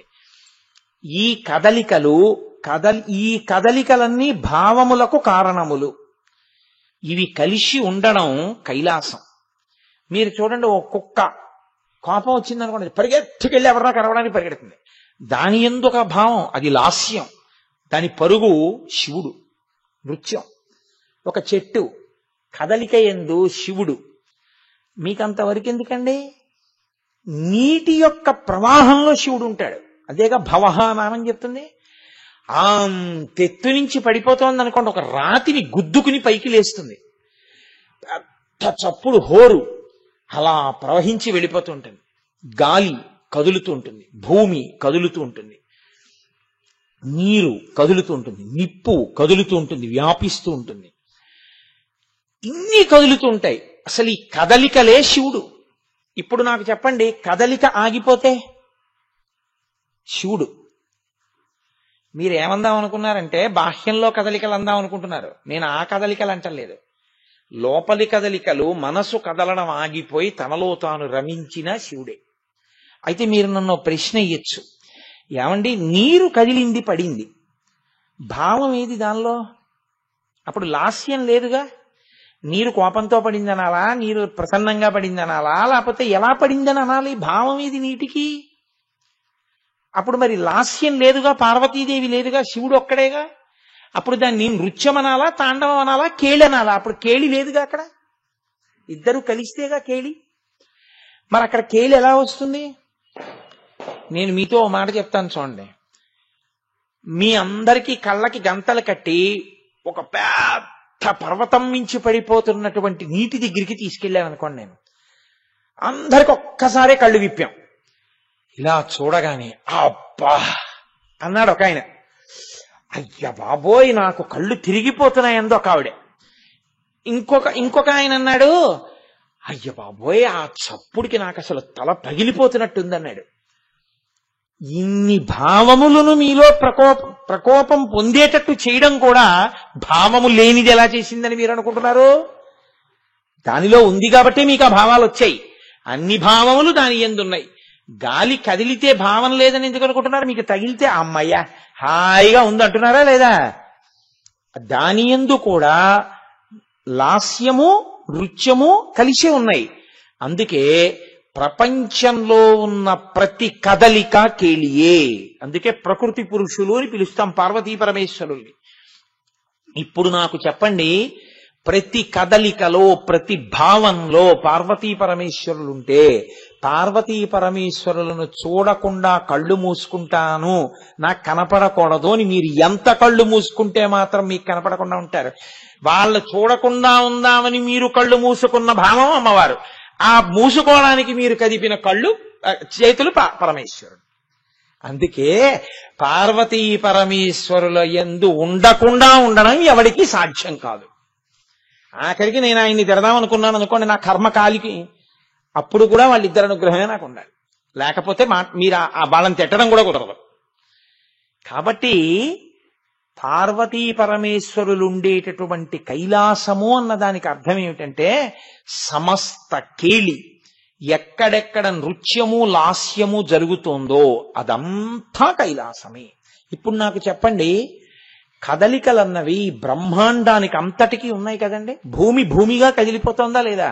సూర్యచంద్రులు కదిలిపోతున్నారా లేదా? అన్నీ కదులుతున్నాయి. కాబట్టి ఇప్పుడు కైలాసం ఎక్కడుందని నేను చెప్పాలి? అంతటా ఉందని చెప్పాలి. శివుడు ఎక్కడున్నాడని నేను చెప్పాలి? శివుడు ఎక్కడున్నాడో నన్ను అడిగారు అనుకోండి, నేను ఏమని చెప్పాలి? శివుడు ఎక్కడ లేడని నేను చెప్పను అని అడగాలి కదండి. అంతటా ఉన్నాడు, అన్నిటా ఉన్నాడు, ప్రతి కదలికలో ఉన్నాడు, నా రక్తంలో ఉన్నాడు, నా మాంసంలో ఉన్నాడు, తెల్లవారేటప్పటికి పెరుగుతున్న నా జుట్టులో ఉన్నాడు, పెరుగుతున్న నా గోళ్లలో ఉన్నాడు, నా కదలికలలో ఉన్నాడు, నా నిద్రలో ఉన్నాడు, నా గుండెలో ఉన్నాడు, నా జీర్ణాశయంలో ఉన్నాడు, నా ఊపిరిలో ఉన్నాడు, నా ఊపిరి తిత్తులలో ఉన్నాడు. ఆయన లేనిది ఎక్కడని చెప్పను. అంతటా ఉన్నాడు, మీలో ఉన్నాడు, నాలో ఉన్నాడు, అన్నిటా ఉన్నాడు. ఇది మీకు పూనికనిస్తుంది. ఇప్పుడు ఈశ్వరుడి కన్నా దగ్గరగా ఈశ్వరుడు మీలో ఉన్నంతగా, అంతటా ఉన్నంతగా ఎక్కడున్నాడు నాకు చెప్పండి. ఇప్పుడు భయం ఎందుకు? ఇంకా నేనుండగా భయమా అని ఉంటుంది గుళ్ళో. ఈశ్వరుడు ఎక్కడ ఉండడం ఏమిటంటే సర్వకాలముల యందు నాకు దగ్గరగా ఉన్నవాడు, నాలో ఉన్నవాడు, ఎదురుగుండా ఉన్నవాడు అంతటా స్వామియే. ఇప్పుడు నీకు ఎంత ధైర్యం వచ్చింది? కైలాసము అన్న పదాన్ని మీరు దానికి వ్యాపకత్వాన్ని, విస్మృతిని తీసుకురాకపోతే అది తీసుకెళ్లి ఎక్కడికి పరిమితం అయిపోతుందంటే, పరమశివుడు కూడా నాలాగే ఏదో ఓ దేహంతో ఆయన కూడా ఏదో ఓ చోట కూర్చుని ఉండేవాడు, ఎప్పుడైనా ఓ చోటకు వస్తుంటాడు వెడుతూ ఉంటాడు, అంతవరకే అర్థమవుతుంది. కాబట్టి కైలాసము అన్న మాటని మీరు విస్మృతిలో చూడవలసి ఉంటుంది. అయితే మీరు ఒక విషయాన్ని కొంచెం జాగ్రత్తగా పట్టుకునే ప్రయత్నం చేయండి. ఇప్పుడు ఈ కదలికలకి మీ ప్రమేయం ఏం పెద్దగా అక్కర్లేదు. ఇందులో నేను ఉపన్యాసం చెప్తుంటే నేను చేతులు ఇన్ని మాటలు ఇలా కదపవలేను అలా ఏం అనుకుని రాను, ఉపన్యాసానికి అనుగుణంగా కదిలిపోతాయి అంతే. అలాగే నా జీర్ణాశయము ఇలా కదలవలేను, నా ఊపిరితిత్తులు ఇట్లు కదలవలేను అని నేనేమైనా అనుకుంటానేమిటి? వాటిని ఏమైనా రోజు తుడుచుకోవడం కడుక్కోవడం ఏమైనా చేసుకుంటానా? అవలా కదులుతుంటాయి అంతే. కానీ మీలో మాత్రం ఒక కదలిక రావాలని మీరు కోరుకోవడం మీరు కైలాసం కావడం. పార్వతీ పరమేశ్వరులు ఉంటారు. ఎలా ఉంటారు? జైల్లో ఉన్నవాడు కూడా జైల్లో ఉన్నాడు. అబ్బా ఇన్ని జన్మల అదృష్టమో ఇక్కడికి చేరుకున్నానని ఉంటాడేంటి ఎవడైనా? ఎప్పుడు పోదామా అని ఉంటాడు కదండి. కొన్ని చోట్ల ఉండడం బాధ, విడుదల సంతోషం కాదు, అవునా కదా? కారాగారంలో ఉన్నవాడు సంతోషంగా ఉన్నాడని మీరు అంటారా? ఆయనది ఓ చిన్న పెంకుటిల్లు. మీరు లోకంలో చూడండి ఓ మాట ఉంటుంది, అబ్బా మన ఇంటికి పోయి తువ్వాలు వేసుకు పడుకుని ఇంత చారు అన్నం తిన్నా చాలే, ఏటో ఇన్ని ఏర్పాట్లున్నా అబ్బా ఉండలేకపోతున్నాం అంటుంటారు. కాబట్టి నా అన్న చోటుకి వెళ్ళిపోవాలని ఒక భావన, ప్రీతితో ఉండుట అప్రీతితో ఉండుట రెండూ ఉంటాయి లోకంలో. కానీ పరమేశ్వరుడు కూడా అప్రీతితో ఉండుట ప్రీతితో ఉండుట కాదు, కర్తవ్యతా దృష్టితో ఉండుట ఆయన ఉంటాడు.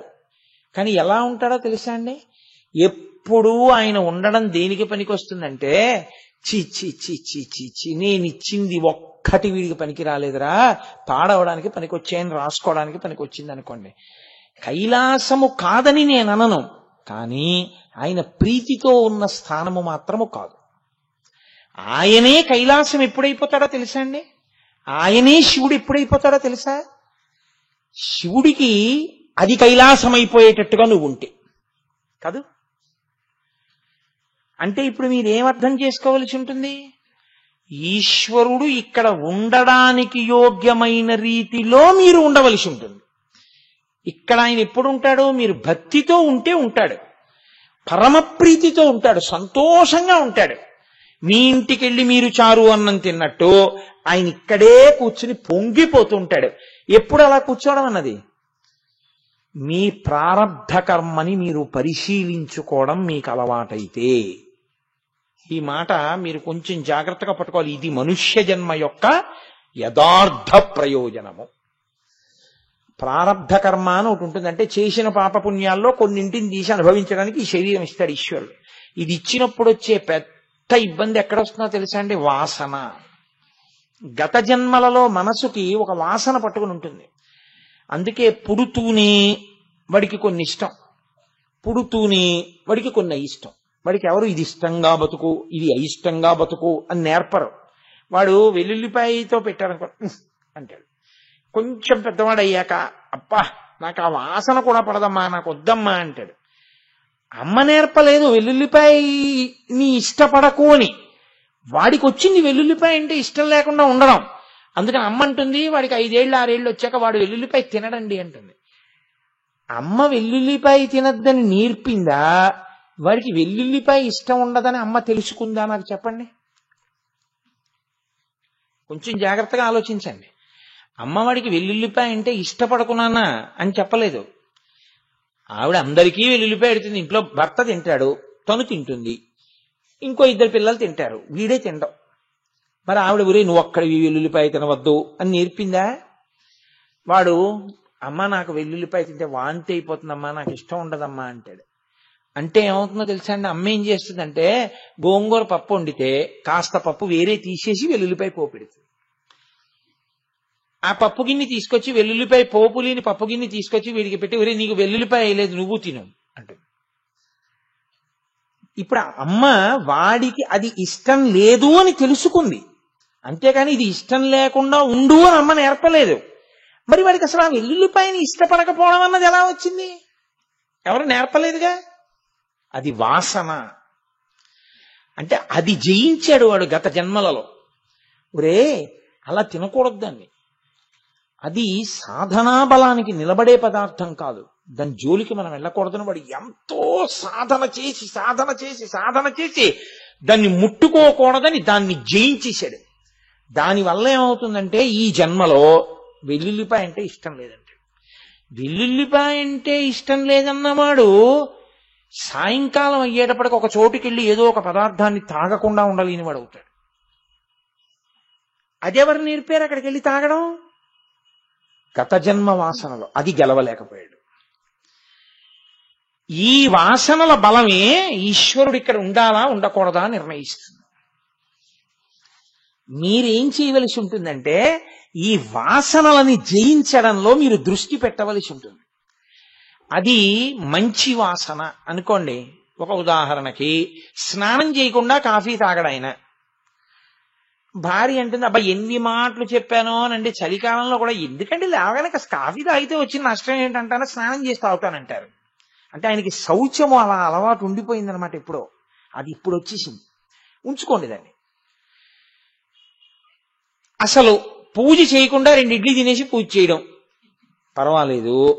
ఒక్క అరగంట ముందు లేచి నేను పూజ చేసి అంత ఉండలేకపోతే, శరీరం ఏ కారణము చేతనైనా ఆరోగ్యరీత్యా అంగీకరించకపోతే దోషం లేకుండా కొంచెం పాలు తాగి ఓ అరగంట పూజ చేసుకొచ్చి వెంటనే పలహారం చేస్తాను. ఇప్పుడు ఈ జిహ్వచాపల్యాన్ని గెలిచాడు. మీరు చూడండి, కొబ్బరికాయ తెస్తాడు, రేపు కొబ్బరి కోరు శనగపప్పు వెయ్యే అంటాడు. ఇంకా కొట్టనే లేదు అసలు ఈశ్వరుడు వాడు. ఇంకా అది ఈశ్వరుడు ఏం తింటాడు అంటే జిహ్వచాపల్యం. ఈశ్వరుడికి పెడదాం అసలు ఆ భావన లేదు. ప్రారబ్ధమునందు మీ బుద్ధితో వాసనని గెలవగలగాలి. దానికి వశులవ్వడం కాదు. అరే నేను ఎందుకు ఏంటి వాసన, ఎందుకు నాకు ఈ బలహీనత, ఎందుకు నన్ను ఇలా లాగుతూ ఉంటుంది అని పరిశీలనం చేసుకుని దాని పట్ల మీకు వైముఖ్యము కలిగేటట్టుగా మీరు ప్రవర్తించాలి. అది ఎందువల్ల వస్తుందంటే నేను మీకు నిజం చెప్తున్నా, పుస్తకాలు చదవడం వల్ల కూడా రాదు.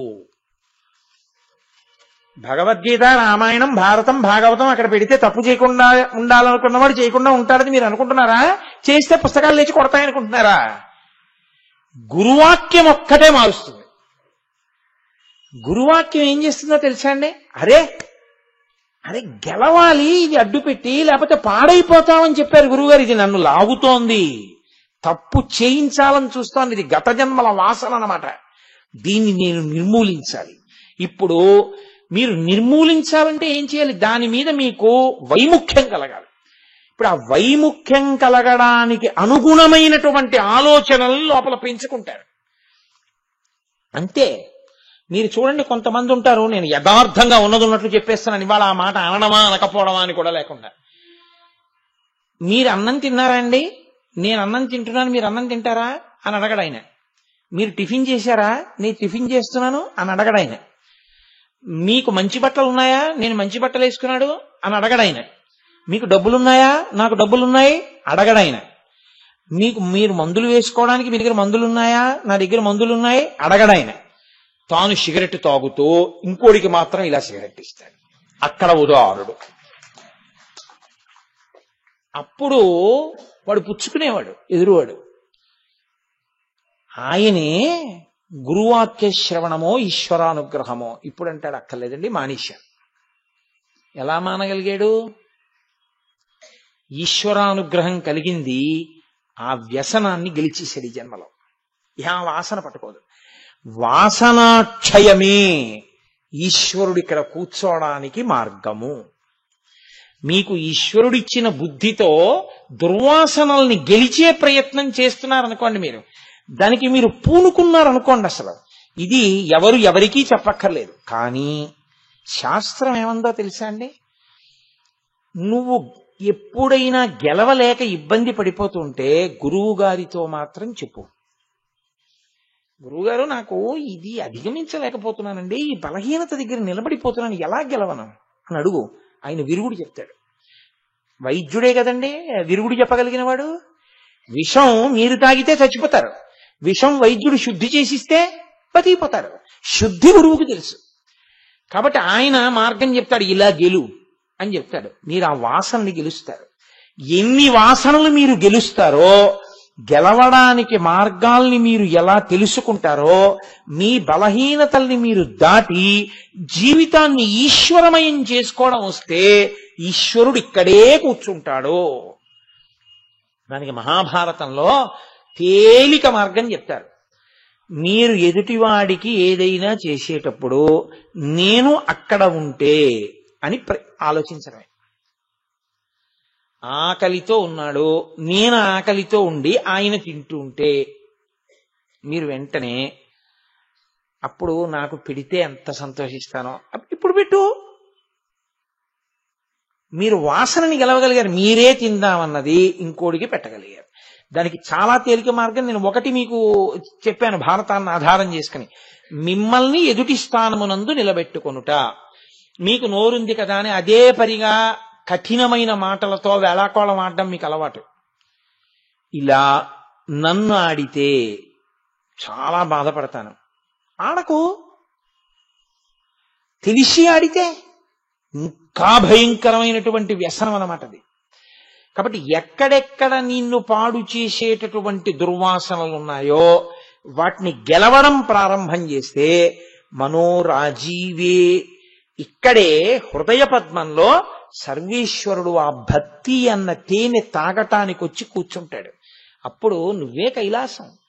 కైలాసం ఎక్కడో ఉంటది కాదు, పరిపూర్ణమైన కైలాసము నువ్వే. పరమాచార్య స్వామి వారు, చంద్రశేఖరేంద్ర సరస్వతి మహానుభావుడు, కామకోటి పీఠాధిపతులు, నడిచే దేవుడు, ప్రాతస్మరణీయులు, ఎవరి పేరెత్తితే పాపరాశి ధ్వంసమవుతుందో అంతటి మహనీయుడు. వారు ఎవరో వచ్చి ధర్మ సూక్ష్మాల గురించి చర్చ చేస్తుంటే ఓ గడ్డిమాము దగ్గర కూర్చున్నారు. ఆయన అనేక పురాణీతిహాసములలోంచి అవతల వారు అడిగినటువంటి ప్రశ్న అంత మంచిది కాబట్టి దాన్ని సాధికారిక వివరణ చెయ్యడంలో తెల్లవారుజామున 3 అయింది. ఇలా వేళ్లు విరిచేసుకుంటున్న వారు ఎవరో తెలుసా అండి? శ్రీకార్యం అని ఉంటారు మఠంలో. మఠం పనులన్నీ చూస్తూ ఉంటారు ఆయన. ఆయన ఇలా వేళ్లు విరిచేసుకుంటున్నారు. ఏమిటి బాధ ఆయనకి ఎందుకు అంటే, ఎక్కడో అయ్యప్ప స్వామి గుళ్ళో కూర్చున్నా ఇవాళ గురువు గారు 2:30 గంటలు ప్రసంగం చేశారని ఎవరైనా చెప్పారనుకోండి, గుండెలు బాధేసుకుని రాత్రంతా నిద్రపోకుండా రేపు పొద్దున్నే మా ఇంటికి వచ్చి, గురువుగారు మీరు ఏమనుకోవద్దు 2:30 గంటలు అలా మాట్లాడద్దండని తల్లడిల్లిపోతారే గోపాలకృష్ణ గారు. అలా ఉంటుంది శ్రీకార్యం అంటే. ఆయనకి పరమాచార్య స్వామి వారి మీద ప్రీతి. ఆయనకి ఒళ్ళు మండిపోతోంది, ఇంకా తెల్లవారిపోతోంది, అయినా వదలరు, అడుగుతూనే ఉన్నారు, ఈయన సంతోషం చెప్తూనే ఉన్నారు అని. 3 అయిపోయింది. ఆయనకి ఒళ్ళు మండిపోయింది. 3 అయింది అన్నారు. ఓ 3 అయింది, స్నానం చేయాలి అని ఈయన లేచి వెళ్ళిపోతున్నారు. ఆ చీకట్లో పీఠంలోకి వెళ్ళిపోతుంటే వృద్ధులు, మహానుభావుడు వెళ్ళిపోతుంటే ఒక ఆవిడ ఒక పిల్లని తీసుకుని వచ్చింది. వచ్చి ఆవిడంది, స్వామి మీ దర్శనం కోసం తిరుగుతున్నాను, అనేక వేల మందిలో ఉంటారు, నేను మాట్లాడడం కుదరట్లేదు, ఇంకా ఈ చీకటి వేళలో ఇప్పుడైతే ఎవ్వరూ ఉండరు, మీతో కష్టం చెప్పుకోవాలని నా కూతుర్ని తీసుకుని వచ్చాను అంది. ఆయన ఇలా చూశారు శ్రీకార్యం వంక. ఇంకా ఆయన ఆపుకోలేనంత కోపంతో ఊగిపోతున్నాడు. అప్పుడే మొదలు పెట్టేశారా వచ్చేయడం అని. ఆయన అన్నారు, చెప్పమ్మా అనేటప్పటికి ఈయన గబగబా వచ్చినాడు. బుద్ధి ఉందా లేదా? రాత్రి మొదలెట్టి ఇప్పటి వరకు మాట్లాడారు, మళ్ళీ అప్పుడే నువ్వు మొదలా స్నానం కూడా చేయకుండా? వెళ్ళమ్మా, బుద్ధి ఉండాలమ్మా అడగడానికి కూడాను అంటే చిన్న బుచ్చుకోపోయింది. ఆయన అన్నారు, ఆయన అలా అంటాడు, నువ్వు చెప్పు అంటే, నువ్వు దూరంగా ఉండవయా కొంచెం అన్నారు. ఆయన ఆజ్ఞ, ఆయన దూరంగా ఉన్నాడు. ఈవిడేదో అడిగింది, ఆయన ఏదో చెప్పారు. ఆవిడ చాలా సంతోషించి వెళ్ళిపోయింది ఆ పిల్లని తీసుకుని.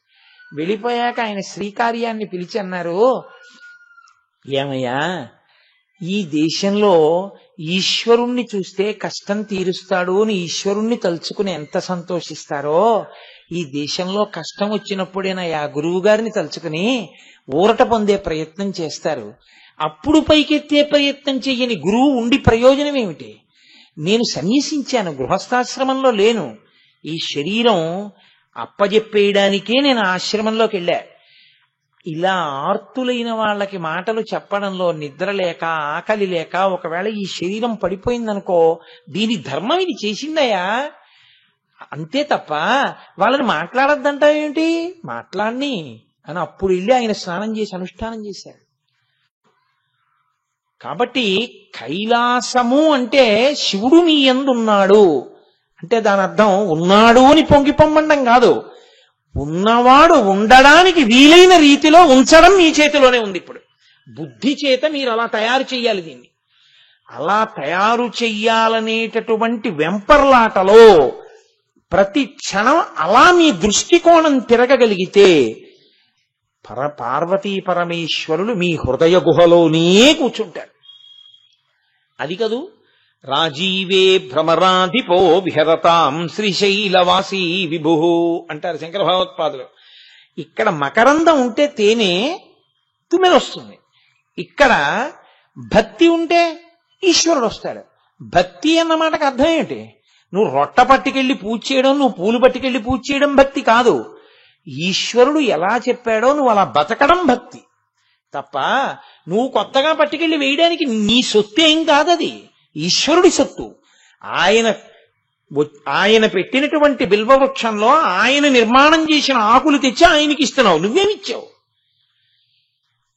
నీకు వచ్చిన వాసనల్ని తొలగించుకుని నువ్వు నిలబడగలిగితే అప్పుడు ఈశ్వరుడికి నువ్వేదో ఉపకారం చేసావు ఇక్కడ ఉండడానికి వీలుగా. ఇది అసలైన కోయిల్ ఆళ్వార్ తిరుమంజన్ ఉత్సవం. ఇక్కడ బూజు దులపడం, ఇక్కడ కడుక్కోవడం కోయిల్ ఆళ్వార్. ఆ గుడిని తుడవడం, ఆ గుడిని కడగడం గొప్పేం కాదు. ఇక్కడ తుడవడం నీకొచ్చా, ఇక్కడ కడగడం నీకొచ్చా, ఇది నీకొస్తే ఇది కైలాసం. ఈశ్వరుడు ఇక్కడే ఉంటాడు, ఇంకొక చోటుకి వెళ్ళడు. ఆయన యందు నువ్వు, నీ యందు ఆయన ఉంటారు. అప్పుడు ఇది పడిపోయినా అలా కలిసే ఉంటారు. ఇది పడడం ధర్మం కాబట్టి పడుతుందేమో. నువ్వు ఎప్పుడూ శివుడే అయి ఉన్నావు, శివుడు కాకుండా నువ్వు ఎప్పుడూ లేవు. ఈ స్థితిని పొందడం కైలాసం అన్న మాట మనకి నేర్పుతుంది. కాబట్టి ఇప్పుడు చూడండి, కైలాసవాసి అంటే కేవలముగా ఏదో ఇంత ఎత్తున ఫలానా లోకంలో ఫలానా చోట ఆయన కూర్చుంటాడు, వాట్ ఇఫ్ ఏమిటైతే కాదు. కైలాసము మీకెలా అన్వయం అవుతుందో మీరు చూసుకోవాల్సి ఉంటుంది. అలా మీరు మీ జీవిత పథాన్ని మార్చుకునే ప్రయత్నం చెయ్యవలసి ఉంటుంది. ఇది నా బలహీనత అండి అని చెప్పడానికి మనుష్య జన్మ అక్కర్లేదు. ఇది నా బలహీనత, నేను ఎలా దాటను అని అడగడానికి మనుష్య జన్మ కావాలి. అది మీరు పట్టుకోవాల్సి ఉంటుంది. మీరు కాదు, మీరు జ్ఞానులు, మీరు పట్టుకోవడానికి ఏం లేదు, మీరు అన్ని గెలిచేశారు. నా బోటిగాడి గురించి సుమండి నేను చెప్పేది, మీ గురించి కాదు. నా గురించి నేను చెప్పుకోవడానికి దీన్ని నువ్వు అనడానికి మిమ్మల్ని సాధనంగా చేసుకుంటున్నానంతే. ఇది మీకు అన్వయం అవుతుందని మీరు అనుకోకండి, ఎందుకంటే మీరు ఇవన్నీ గెలిచిన వారు. మిమ్మల్ని చిన్నబుచ్చడం నా లక్ష్యం కాదు. ఇది నా బలహీనతేమి, ఈ బలహీనత నేను ఎట్లు అధిగమించవలెను. వెంపర్లాట మొదలైందనుకోండి, అధిగమించి తీరుతారు. శివుడు మిమ్మల్ని అనుగ్రహిస్తాడు గురువుగారి రూపంలో. కాబట్టి అది కైలాసము చాలు. కైలాసవాసి కవచి కఠోరః, ఆయన శాసనానికి ఎదురు లేదు. ఆయన ఎలా శాసనం చేస్తాడో, ఆయన ఎలా సంకల్పం చేస్తాడో అలాగే జరుగుతుంది. అలా జరగడం, ఆయన అనుకున్నట్లు మాత్రమే జరగడం, దాన్ని కఠోరః అంటారు తప్ప ఇంకొకరు అనుకున్నట్లు జరిగేది కాదు. ఆయన శాసనమేదో అలా జరుగుతూ ఉంటుంది. ఆయన శాసనము అలా అన్వయం అవ్వాలని, ఆయన ఇదిలా జరుగుతుంది అని అనుకున్నాడు అనుకోండి, అలాగే జరుగుతుంది. అందుకే భక్తి అన్న మాటకు అర్థం అక్కడే ఉంటుంది.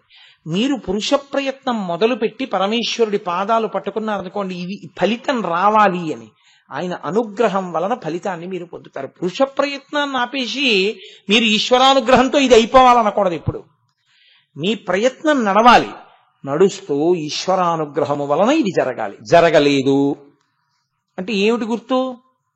ఏదో ఈశ్వరానుగ్రహం ఉందని గుర్తు. ఒరే అది జరిగితే నీకు ఇబ్బంది వస్తుంది, అందుకని జరగకుండా చూశాను అని మీరు స్వీకరించవలసి ఉంటుంది. లేకపోతే ఏమవుతుందో తెలుసా అండి, ఇది జరగాలని పూజ చేశానండి, జరగలేదు కాబట్టి ఈశ్వరుడు లేడు. ఆ పాలేరా మీ ఇంట్లో, ఇంకా అదే పని ఆయనకి.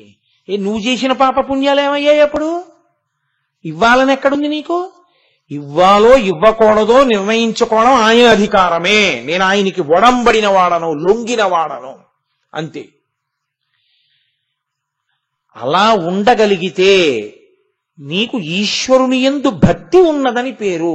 అది దాని యొక్క స్థాయి ఎంత విస్మృతిలో ఉంటుందంటే అది భక్తి అన్న మాటకు అర్థం. సత్యహరిశ్చంద్రోపాఖ్యానం చదువుకోవడానికి కాదు, పూనికకి పరాకాష్ఠ. అదొక్క దానికోసం ఎన్నిపోయినా పర్వాలేదన్నాడు ఆయన. ఆఖరికి ఆయన ఏమయ్యాడు? నిత్యస్మరణీయుడయ్యాడు. కుష్ఠరోగము మొదలైనటువంటి రోగములున్న వాళ్ళు, భయంకరమైన చర్మ వ్యాధులున్నటువంటి వారు, అటువంటి వారిని గబుక్కుని చూడడం జరిగితే తద్దోష నివారణార్థం హరిశ్చంద్ర హరిశ్చంద్ర హరిశ్చంద్ర అని 3 మాటలు ఆయన పేరు చెప్పుకో చాలు, దోషం పోతుందన్నారు. అంత స్థితిని ఎందుకు పొందాడు ఆయన? అంటే ఆయన దాన్ని పట్టుకోవడానికి దేన్నైనా వదిలేస్తానన్నాడు ఆయన. ఆ పట్టు చూడడానికి మీకు సత్యహరిశ్చంద్రోపాఖ్యానం పనికొస్తుంది. ఈయన సత్యహరిశ్చంద్రుడండి అని పట్టుకున్నవాడిని నువ్వు వెటకారం ఆడితే నీ వాసనా బలాన్ని బయట పెడుతుంది.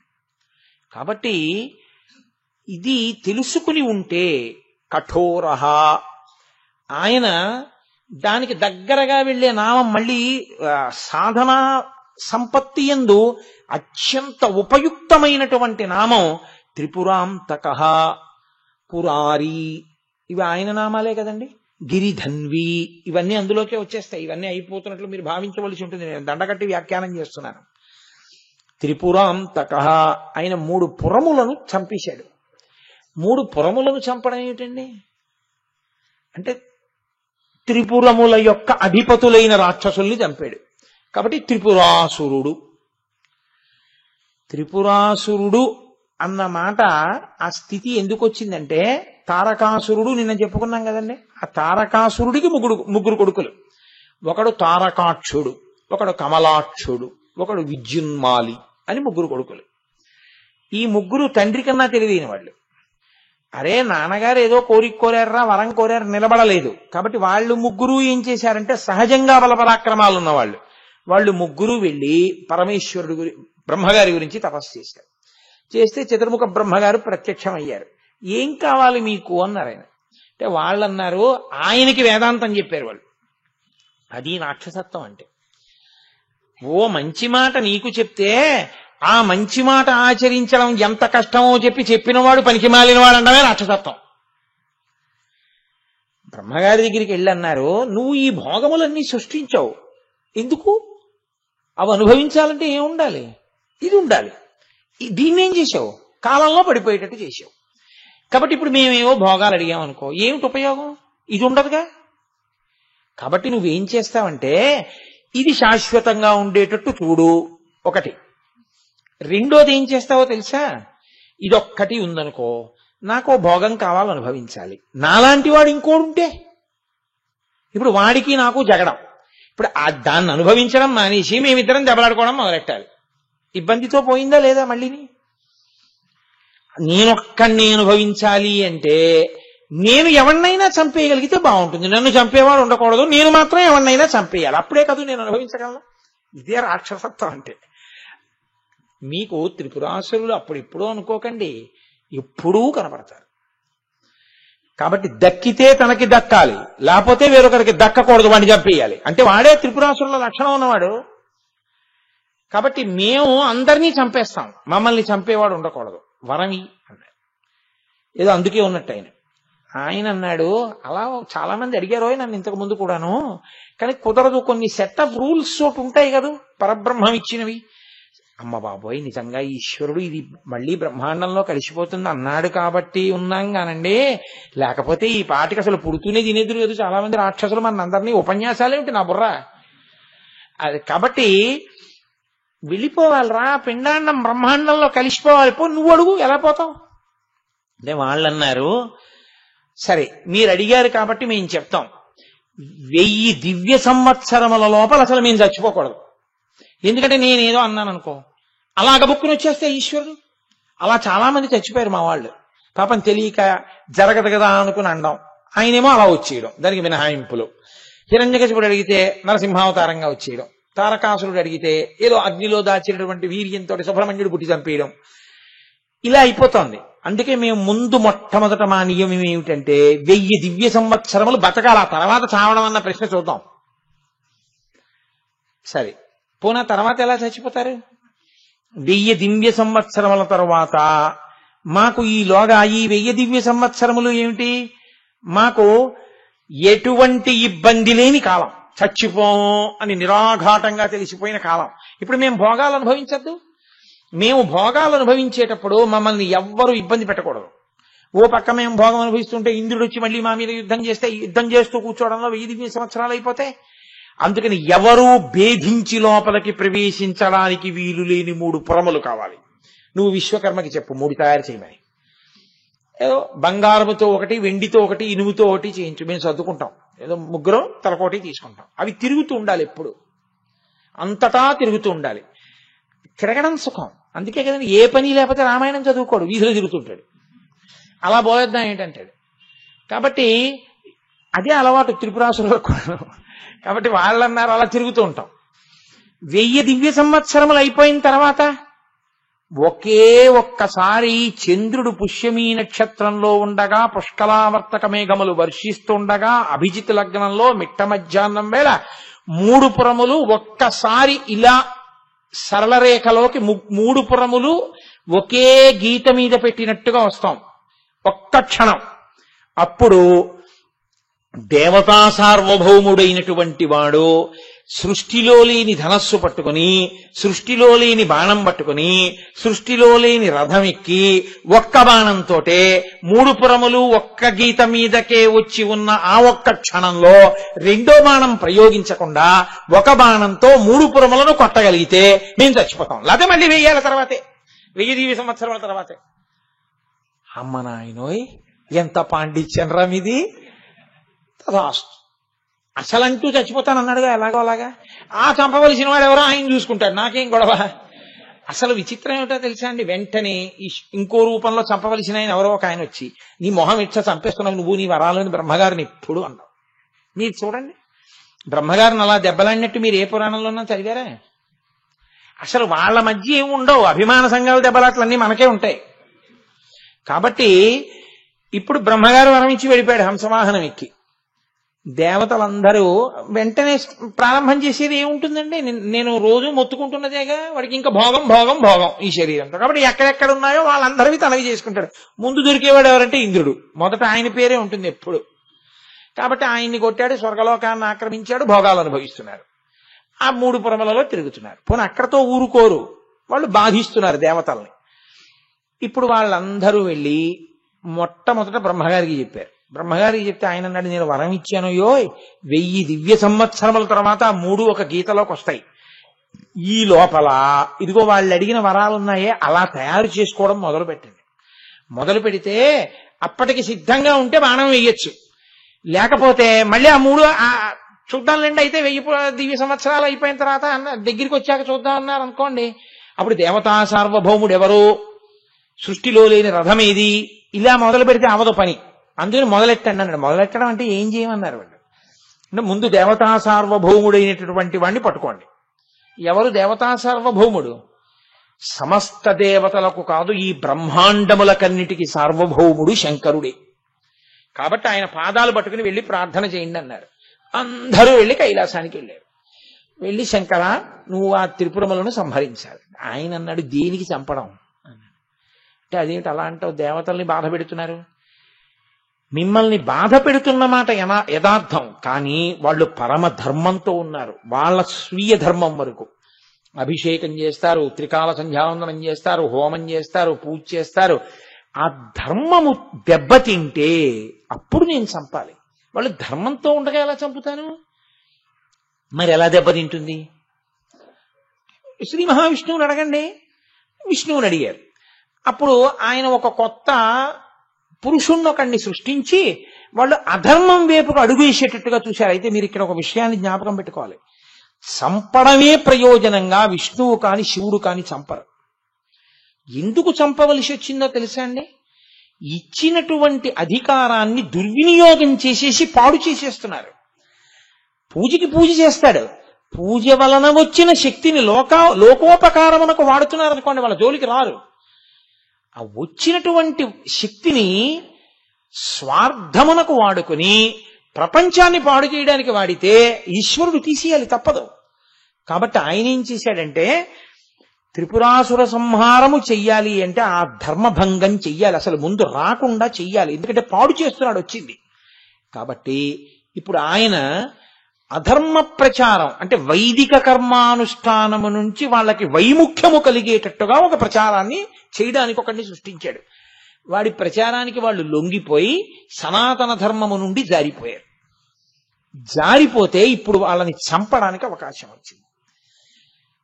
దేవతా సార్వభౌముడైనటువంటి శంకరుణ్ణి ప్రార్థన చేశారు. అందుకేగా ఆయన ఎక్కడ పిలిచినా దేవతా సార్వభౌమ అంటారు. శ్రీశైలే స్వర్ణ శృంగే మణిగణ రచితే కల్పవృక్షాళిశీతే స్ఫీతే సవర్ణ రత్న స్ఫురిత నవగృహే దివ్యపీఠే శుభార్హే ఆసీన సోమచూడ సకరుణ నయన సాంగన స్మేరవక్త్ర శంభుశ్రీ భ్రమరీశ ప్రకటిత విభవో దేవతా సార్వభౌమ అని పేరు ఆయనకి. కాబట్టి మీరు వచ్చి మాకు ఉపకారం చెయ్యాలి, చంపాలన్నారు. సరే, విశ్వకర్మని పిలిచారు. ఈ బ్రహ్మాండాన్నంతటినీ కలిపి రథంగా చేశారు. సూర్యచంద్రులిద్దరినీ దానికి చక్రాలు చేశారు. సూర్యుడికి సంబంధించిన ఆదిత్యుల్ని, ద్వాదశాదిత్యుల్ని ఒక చక్రానికి ఆరెలుగా చేశారు. చంద్ర కళలని ఒక చక్రానికి ఆరెలుగా చేశారు. వేదాల్ని గుర్రాలుగా చేశారు. సరస్వతీదేవిని ఆ చేతిలో ప్రణవాన్ని కొరడాగా చేశారు. ఆ కొరడా ఆ మేరు పర్వతాన్ని ధనస్సుగా చేశారు. ఆదిశేషుణ్ణి వింటినారిగా చేశారు. ఆ టంకారం సరస్వతీదేవిగా చేశారు. బాణం శ్రీమన్నారాయణుడయ్యాడు. అయి మేరు పర్వతాన్ని ధనస్సుగా చేసి పట్టుకున్నాడు. దేవతా సార్వభౌముడైన వాడు తప్ప వీటిని భరించగలిగిన వాడెవరు? అప్పుడు పరమశివుడు బయలుదేరి వచ్చి ఈ రథాన్ని అధిరోహించాడు. చతుర్ముఖ బ్రహ్మగారు ఈ రథాల్ని నడుపుతున్నారు. నడుపుతుంటే శివుడే ఆ రథం ఎక్కేటప్పటికీ ఆ రథం ముందుకు నడవడం మానేసి, వేదాలు కదండి గుర్రాలుగా ఉన్నాయి, వాటి కాళ్ళు చతికిలు పడిపోయి ముందు కాళ్ళు అవి వంగిపోయి ఆ రథం నడవలేదు.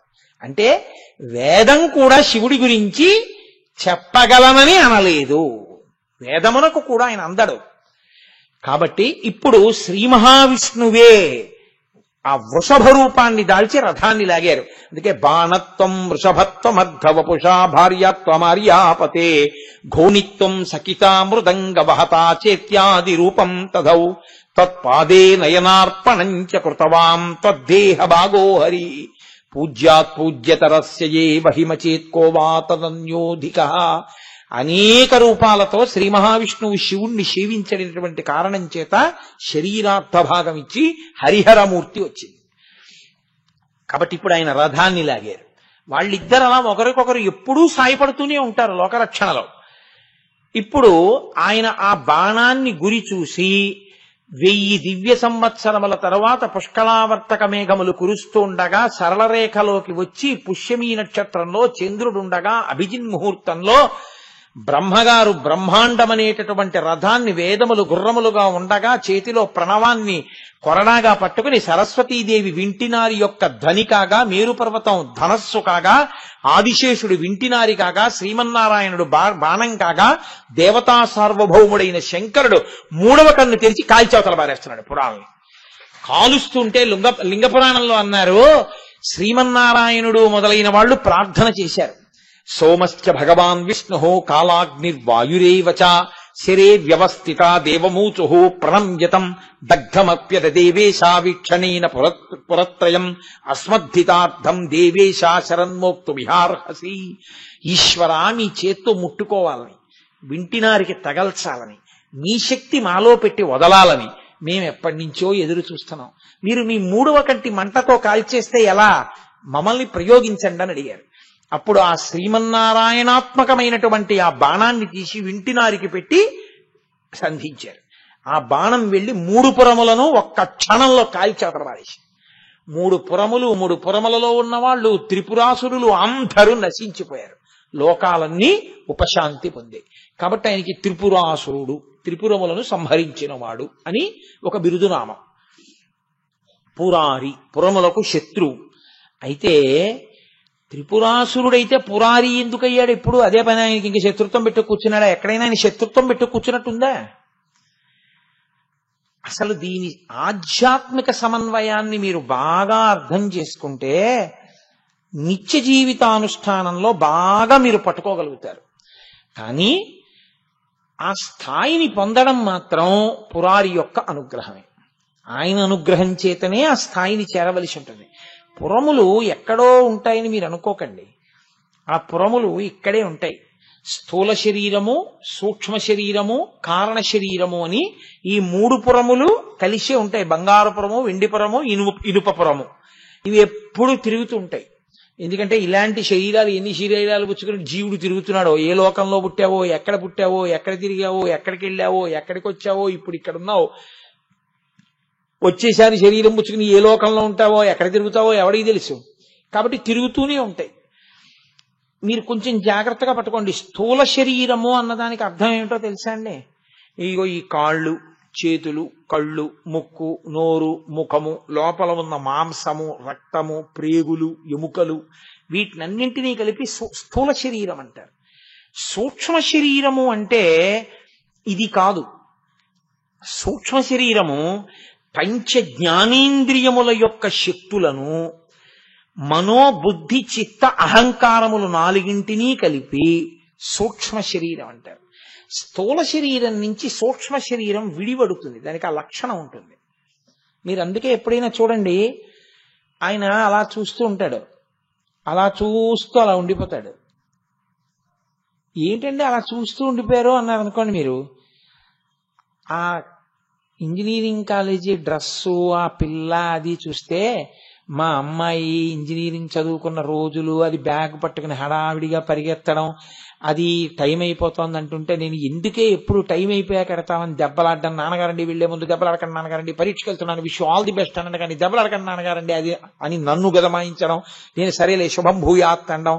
అది గబగబా పరిగెత్తుకుంటూ వెళ్ళిపోయి మళ్ళీ కిందకెళ్ళి నాన్నగారండి హాల్ టికెట్ మర్చిపోయాను, బీరువాలో ఉంది, వెనక్కి రానని మళ్ళీ అదో నియమం.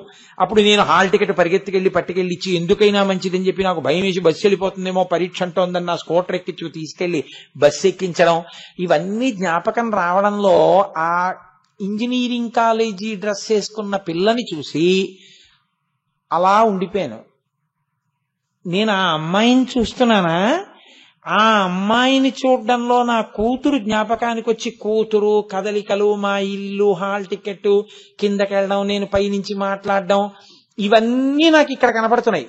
అంటే సూక్ష్మ శరీరం స్థూల శరీరం నుంచి విడిపోయింది. ఈ కన్ను అక్కడ చూస్తున్నా, ఈ లోపలి కన్ను ఇంకోటి చూస్తోంది, ఈ మనసు ఇంకో దాన్ని పట్టుకుంటోంది. అంత నా శరీరం అక్కడున్నానన్న భ్రాంతిలో ఉన్నాను. ఇక్కడ ఎవరో అంటే మిమ్మల్నే అన్నాక ఏమి చెప్పండి అన్నప్పుడు బయటకు వచ్చానంటే విడిందా లేదా? సూక్ష్మ శరీరం స్థూల శరీరం నుంచి విడుతుంది.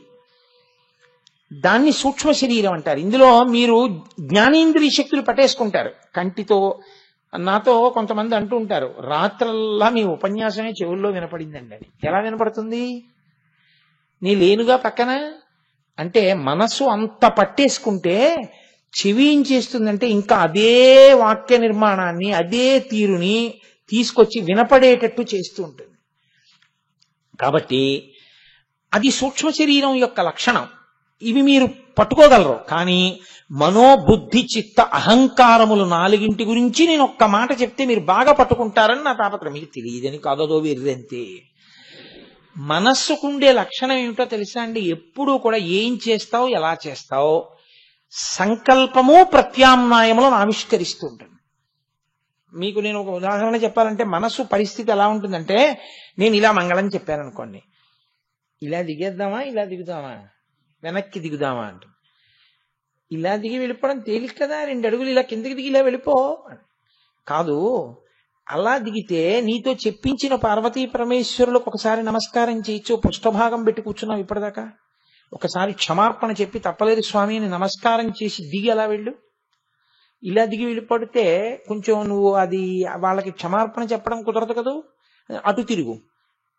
ఒక సంకల్పం చెప్తుంది. బుద్ధి ఇటు దిగిపోవడమా అటు దిగిపోవడమా నిర్ణయం చేస్తుంది. అటు దిగి తిరుగు అంటుంది. అంటే నేనేం చేస్తాను, ఇలా అంటాను.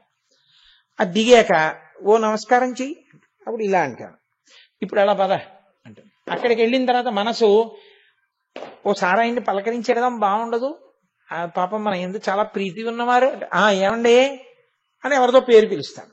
అంటే బుద్ధి నిశ్చయాత్మకం, ఆ పిలుస్తాను చాలు, ఇంకంతకన్నా పెద్ద ఉదాహరణ అక్కర్లా. మనసు ప్రతిపాదన ప్రత్యామ్నాయములు చెప్తుంది, బుద్ధి ఆ ప్రతిపాదన అంగీకరించాలా ఏ ప్రత్యామ్నాయం స్వీకరించాలి నిర్ణయం చేస్తుంది. చిత్తము బుద్ధి నిర్ణయించిన దాన్ని చేసుకుంటూ వెడుతుంటుంది.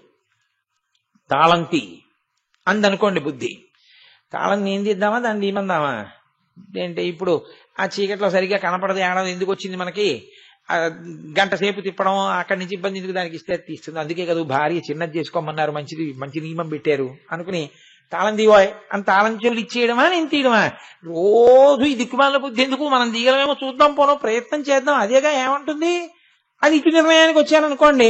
చిత్తం ఏం చేస్తుందంటే ఇప్పుడు తాళం చెవులు పుచ్చుకోవడం, తాళం కప్ప నడం చేత్తో పుచ్చుకోవడం, ఆ కన్నం ఎక్కడుందో చూడడం, చెవందులో పెట్టడం, తిప్పడం, ఇవన్నీ చిత్తం చేస్తుంది. ఇప్పుడు తాళం రావట్లేదు అనుకోండి, నీ మొహం ఇచ్చా నీకు సరిగా కనపడలేదు, అది అడి తిరిగిందో తాళం చెవి పెట్టడం నీకు కుదరట్లేదు, కానీ మీ ఆవిడికి ఇచ్చేయి, దానికి ఇచ్చేయి. ఇప్పుడు మళ్ళీ మనస్సు ఒక సంకల్పాన్ని, కొన్ని ప్రత్యామ్నాయాల్ని, అప్పుడు నువ్వు తీవాయ్ తాళం కనపట్టలేదు అని బుద్ధి నిర్ణయించింది. చిత్తం ఏం చేసింది, ఈ తాళం ఇందులోంచి తీసి మా ఆవిడికి ఇస్తుంది. చిత్తము చేస్తూ ఉంటుంది. అహంకారం పని ఏమిటో తెలుసా అండి, అంతా అయిపోయిన తర్వాత చూసా తాళం బాగానే తీశాను, నేను అహం దాంట్లో ఉన్నదే కారం, ఎప్పుడు నేను చేశాను. అందుకే అది ఏం చేస్తుందో తెలుసా అండి, చేయలేకపోయినప్పుడు మనం అంటుంది, చేసినప్పుడు నేనంటుంది. ఏమంటే కొంచెం ఈ ఉపకారం చేసి పెడతారు ఏంటండి, మీకు ఆయన ఎవరో తెలుసు కదా, ఓ మాట చెప్తారా అండి అన్నారు అనుకోండి, నాకు ఆయన తెలియరండి, నా మాట ఏమో ఆయన వినరే అని చెప్పాలంటే మొహమాటం. ఆయన మనకి తెలియరండి అంటాడు, మనకి తెలియరండి అంటే నీకు తెలుసా అని అడిగారు, నీకు తెలుసో తెలీదో చెప్పు చాలు. అహంకారం. అక్కడ అవమానమును ఒక్కడు సర్దుకోడు, 10 మందితో కలిసి పనిచేసుకుందామని, మనకి తెలియదండి అంటాడు, మనకి తెలియదు ఏంటి. అహంకారం ఎలా ఉంటుందో తెలుసా అండి, అది ఒంటిని ఎంత పడుతుందంటే, భార్య కాఫీ తీసుకొచ్చి అక్కడ పెట్టి పేపర్ తర్వాత చదువుదురు గాని చల్లారిపోతుంది, కాఫీ తాగేయండి అంటుంది. వీడు ఇలా చదివి ఇంకొక 3 రన్స్ దగ్గర పాడు చేశారో చూడంటాడు, అంతే ఆ కాఫీ ఒలిగిపోతుంది. ఇప్పుడు ఆవిడ లోపల నుంచి వంపేశారా అంటుందేమో అని, ఏమోయ్ కాఫీ ఒలిగిపోయిందంటే, కాఫీ ఒలిగిపోయిందని వంపించావా, ఏమోయ్ కాఫీ వంపించాను అండవు. అలా అంటే తర్వాత పరిణామములకు సిద్ధం కాలేడు. అందుకని కాఫీ ఒలిగిపోయిందంటాడు, కాఫీ ఒలిగిపోవడం ఏంటి, కాలు జారిపోయిందండి అంటాడు, కాలు జారిపోయిందా, మరి నడిచినప్పుడు నేను నడిచానన్నా, నేను చూసుకోలేదండి, నేను చూసుకోకుండా అరటిపండు తొక్క మీద కాలు వేయడం వల్ల ఈ కాలు జారింది అని చెప్తాడని మీరు అనుకున్నారా, కాలు జారిపోయింది అంటాడు. కాలు జారిపోవడం ఏంటి అంటే, జీవుడి మీదకి రాకుండా చూసుకుంటుంటాడు, తనకి తాను కూడా ద్రోహం చేసుకునేంత స్థితిలోకి అంటుకుపోతుంది అహంకారం. అందుకే ఈ వ్యగ్రత, ఈ ఆవిష్కరణ ప్రతి మాటలో మీకు కనపడుతూ ఉంటుంది, అది అహంకారం. ఇంతకన్నా ఇప్పుడు నేను దానికి పెద్ద వివరణ అక్కర్లేదు, ఇక అక్కడ వరకు పట్టుకోండి చాలు. కాబట్టి మనోబుద్ధి చిత్త అహంకారములు జ్ఞానేంద్రియ శక్తుల్ని పట్టుకుని విడుతుంది సూక్ష్మ శరీరం. ఇది ఒకటి. స్థూల శరీరం ఈ పైది కారణ శరీరం అని ఒకటి ఉంటుంది. అది మీకు తేలిగ్గా అర్థం అవడానికి ఇప్పటి వరకు మీరు ఏమని వినవలసి ఉంటుందంటే, జీవుడు అని వినండి చాలు. జీవుడు అన్నవాడు ఏం చేస్తాడంటే ఈ రెండిటిని తొడుక్కుంటాడు. అందుకే మహాభినిష్క్రమణము అని ఓ మాట అంటారు, అప్పుడే 2 కన్నాలు వస్తాయి, మిగిలినప్పుడు 9 రంధ్రాలే చెప్తారు. వాంగ్మయంలో ఎప్పుడైనా దీనికి ఎన్ని రంధ్రాలు ఉన్నాయి అని అడిగారు అనుకోండి, 9 రంధ్రాలు ఉన్నాయంటారు. 2 ముక్కు కన్నాలు, 2 కళ్ళు కన్నాలు 4, 2 చెవులు 6, నోరు 7, మలద్వారం 8, మూత్రద్వారము 9. ఇది కాకుండా 2 రంధ్రాలు ఉంటాయి. ఒకటి జనన సమయంలో మూసేస్తాడు ఈశ్వరుడు, బొడ్డు నాభి. 11వది నువ్వు వెళ్ళిపోయేటప్పుడు తెరుచుకుని వెళ్ళిపోనిస్తాడు, బ్రహ్మరంధ్రం. ఇది తెరుచుకుని ఎలా వెళ్లాలో వచ్చిందనుకోండి, అది ఈశ్వరానుగ్రహం ఉంటేనే వస్తుంది. అది ఈశ్వరానుగ్రహం ఉంటే అట్నుంచి ఎడతాడు. అప్పుడు తెరుచుకుంటుంది. అందుకే బ్రహ్మరంధ్రం చిట్లిందండి అంటారు. అది చిట్లకుండా వెళ్ళాడంటే పనికిమాలిన జీవితం గడిపాడు, మళ్ళీ వస్తాడని గుర్తు. అందుకని చిట్లిపోయే వరకు శ్మశానంలో ఎదురు చూస్తారు. టాప్ అని చప్పుడు చేస్తుంది. స్నానం చేసి వెళ్ళిపోండి అంటాడు. వెళ్ళిపోయేటప్పుడు ఈ విడుదల బాగా తెలుస్తుంది. స్థూల శరీరంలోంచి సూక్ష్మ శరీరం ఏం చేస్తుందంటే ముందు కంటిలో శక్తిని లాగేస్తుంది, చెవిలో వినికిడి శక్తిని లాగేస్తుంది, ముక్కులో వాసన చూసే శక్తిని లాగేస్తుంది. లాగేసి మనసులోకి తీసుకుంటుంది. మనసు ఉంటుంది, తెలుసుకుంటూ ఉంటుంది. వాడు నోట్లో నీళ్లు పోస్తున్నాడు రోయ్, వీడు అరుస్తున్నాడు రోయ్, అన్నీ తెలుస్తాయి. కానీ ఇవి ప్రతిస్పందించవు. నోరు మాట్లాడదు, కన్ను ఇలా ఇలా తిరగది, నిలబడిపోతుంది. అంటే సూక్ష్మ శరీరంలోకి వెళ్ళింది. సూక్ష్మ శరీరం కారణ శరీరంలోకి వెళుతుంది. అంటే జీవుడు వీటిని పట్టుకుంటాడు. పట్టుకుని ఇప్పుడు వెళ్ళవలసిన మార్గం తలుపు తీయాలి. నీ పాపపుణ్యములను బట్టి ఆ తలుపు తీయడం ఉంటుంది. పరమేశ్వర భక్తుడైతే, అంత గొప్ప భక్తుడైతే ఈ స్థూల శరీరాన్ని, సూక్ష్మ శరీరాన్ని, కారణ శరీరాన్ని కూడా దాటిపోయి మహాభినిష్క్రమణం అంటారు. ఈ తలుపు తెరుచుకుని పైకి వెళ్ళిపోతాడు. ఈ తలుపు తెరుచుకుని పైకి వెళ్ళి, అది మీరు తెరిచే ప్రయత్నం చేయకూడదు, అది యోగ మార్గంలో తెరుచుకుని. అంతేగాని ఏదో పెట్టి పదలు కూడా నాకు మోక్షం వచ్చేసిందనే పిచ్చి పనులు చేయకూడదు. చూసుకోండి, కొన్ని చెప్పేటప్పుడు భయం వేస్తుంది, ఎవరికి ఎలా అర్థం అవుతుంటుందో అని. కాబట్టి అది ఊర్ధ్వముఖ చలనము చేసి మహాభినిష్క్రమణం చేస్తాడు. చేస్తే వాడు మోక్షానికి వెళ్ళిపోయాడు అని గుర్తు. కాబట్టి ఆ విడే ప్రక్రియ మృత్యువునందు బాగా తెలుస్తుంది. ప్రవేశం గురించి నేను ఇప్పుడేం మాట్లాడాను. అసలు ఆ జీవుడి ప్రవేశం అనేటటువంటిది నేను మీకు చెప్తే, నేను యథార్థం చెప్తున్నాను, మీకు ఇవాళ రాత్రి నిద్ర పట్టదు కూడా. నేను యథార్థం చెప్తున్నాను. అసలు జీవుడు ప్రవేశించడం ఎలా ఉంటుంది నేను చెప్తే, నేను ఖచ్చితంగా చెప్తున్నా, ఈ సభలో ఎవ్వరికి రాత్రి నిద్ర పట్టదు. ఇంత కష్టపడి ఇందులోకి వస్తామా, అయ్య బాబోయ్ ఎంత దుర్వినియోగం చేస్తున్నామని భయపడిపోతారు. అలా ఉంటుంది. రావడం అంత కష్టం, వెళ్ళడం అంత కష్టం. ఈ రెండు సాధన చేతనే దక్కించుకోవాలి. అందుకే భక్తితో ఉండు, విర్రవీగి తిరక్కో, పాడైపోతావు, దీపం ఉండగా ఇల్లు చక్క పెట్టుకో అంటుంటారు. కాబట్టి ఈ స్థూల సూక్ష్మ కారణ ఈ శరీరములను పట్టుకుని జాగ్రత్త, స్వప్న, సుషుప్తి 3 అవస్థలు వస్తాయి. జాగ్రత్త అంటే ఇదంతా పనిచేయడం మొదలు పెడుతుంది. జాగ్రత్త. స్వప్న స్థూల శరీరం ఉండదు, ఇదంతా అలా పడి ఉంటుంది. దీన్ని ముట్టుకోండి తెలియదు, దీని మీద లడ్డు పెట్టండి తెలియదు, కళ్ళ ఎదురుగుండా కొడుకు వచ్చి నిలబడినవ్వండి తెలియదు, నిద్రపోతున్నాయన్ని. స్థూల శరీరం పనిచేయదు, సూక్ష్మ శరీరం పనిచేస్తుంటుంది ఇంకా. కాబట్టి మనసు ఈ కంటితో కాకుండా వేరొక కంటితో చూస్తుంటుంది. కాశీ వెళ్ళినట్టు కల వస్తుంది, కాశీ చూశానంటాడు. లేకపోతే ఎవడో కొరడా పెట్టినట్టు కలొచ్చి భయం వేసి అమ్మో కొట్టేస్తున్నాడో అంటూ లేస్తాడు. మీ మొహం ఇచ్చా మీకు అలాగే, అందుకే అంటాను విభూతి పెట్టుకుని ఆంజనేయ స్వామి దర్శనం పడుకోమని అని. ఇంకా వాడి కోడి తేరగా దొరుకుతాడు. పొద్దున్నే వాడి ఇంటికి వచ్చేసి వాడి తలుపు కొట్టేసి ఏమంటే కల వచ్చింది, ఇలా రావచ్చా అని ప్రశ్న. నీ జీవితం మార్చుకో, అలాంటి కళలు రావు. కాబట్టి సూక్ష్మ శరీరం అక్కడ జాగ్రత్త, స్వప్న, సుషుప్తి. సుషుప్తి ఎందు ఏమైపోతుందంటే జీవుడు సుఖాన్ని అనుభవిస్తాడు, కానీ ప్రజ్ఞ ఉండదు. కారణ శరీరంలో జీవుడు ఉంటాడు. లేకపోతే చచ్చిపోయిన వాడికి నిద్రపోయిన వాడికి తేడా ఏమన్నా చెప్పండి. చచ్చిపోయిన వాడికి కదలడు, వీడికి కదలడు. వీడి ముందు మీరు వెళ్ళి నిలబడితే తెలియదు, వాడికి తెలియదు. కాబట్టి తీసుకొచ్చాయండి తాళ్ళు అంటున్నారా, లేస్తాడండి రేపు పొద్దున్న అంటున్నారు. పైగా తలుపేసి ఉంచండి పాపం పడుకున్నాడండి అంటున్నారు. కారణ శరీరం సుఖాన్ని అనుభవిస్తాడు, స్థూల సూక్ష్మ శరీరములు కూడా జీవుల్లోకి వెళ్ళిపోతాయి. అప్పుడు జీవుడు ఒక్కడే విశ్రాంతిలో ఉంటాడు. కానీ అది ఏ సుఖమో మీకు తెలియదు. ఏమయ్యా రాత్రి బాగా పడుకున్నావా, భలే నిద్ర పట్టిందండి అంటే. ఏమిటి భలే అంటే, గాఢ నిద్రలో ఏమిటి ఆ సుఖం అన్నాను అనుకోండి. సుఖం ఏంటని అడుగుతారు, ఏంటంటే ఎంత హాయిగా ఉందో నిద్రపోయినప్పుడు అంటాడు. ఏమిటా హాయి చెప్పలేడు. కారణం ఏమిటో తెలుసండి, అజ్ఞానావస్థ. కారణ శరీరమునందు జీవుడు ఒక్కడే ఉంటాడు. అందుకే జాగ్రత్త, స్వప్న, సుషుప్తి దేనికి ఫలితాలంటే, జాగ్రత్త స్థూల శరీరానికి. అలా అది ఆ అన్వయం ఉంచండి. అది మళ్ళీ స్వప్నము ఎక్కడ పెద్ద అయోమయం వస్తుందంటే, స్వప్నావస్థ నిద్రావస్థ. స్వప్నావస్థ సృష్టి అవస్థ. సృష్టి, స్థితి, లయ 3 ఉంటాయి కదండి. సృష్టి జాగృతిలో వస్తుంది. అంటే అన్ని కదులుతాయి కాబట్టి సృష్టి, అన్ని కదులుతాయి కాబట్టి స్థితి తెలుసుకుంటూ ఉంటాడు. ఇది ఉంది, అది లేదు, దీన్ని ఇలా పెట్టుకుందాం, దీన్ని ఇలా పెట్టుకుందాం, స్థితిలో ఉంటాడు. లేనిది కల్పిస్తే కాదు, కొత్తగా ఏదైనా తీసుకొస్తే సృష్టి ఎప్పుడు చేస్తాడో తెలుసా అండి? స్వప్నంలో చేస్తాడు. కాశీ అక్కడ లేదు, కాశీని తెస్తాడు. శివలింగం అక్కడ లేదు, శివలింగం తెస్తాడు. కొరడాకు పెట్టి కొడుతున్నవాడు లేడు, తీసుకొస్తాడు. వాడికి ఆకలి లేదు, ఆకలి అవుతున్నట్టు ఉంటాడు. మేడ నుంచి పడిపోయాను అనుకుంటాడు, మంచం నుంచి కింద పడిపోతాడు. తాను మరుగుదొడ్లోకి వెళ్ళి మూత్ర విసర్జన చేస్తున్నాను అనుకుంటాడు, మంచం మీద పోసేస్తాడు. నేను యథార్థం చెప్తున్నాను మీకు. ఎందుకు పోసేస్తారో తెలుసా అండి? తాను మరుగుదొడ్లో ఉన్నాను అనుకుంటాడు.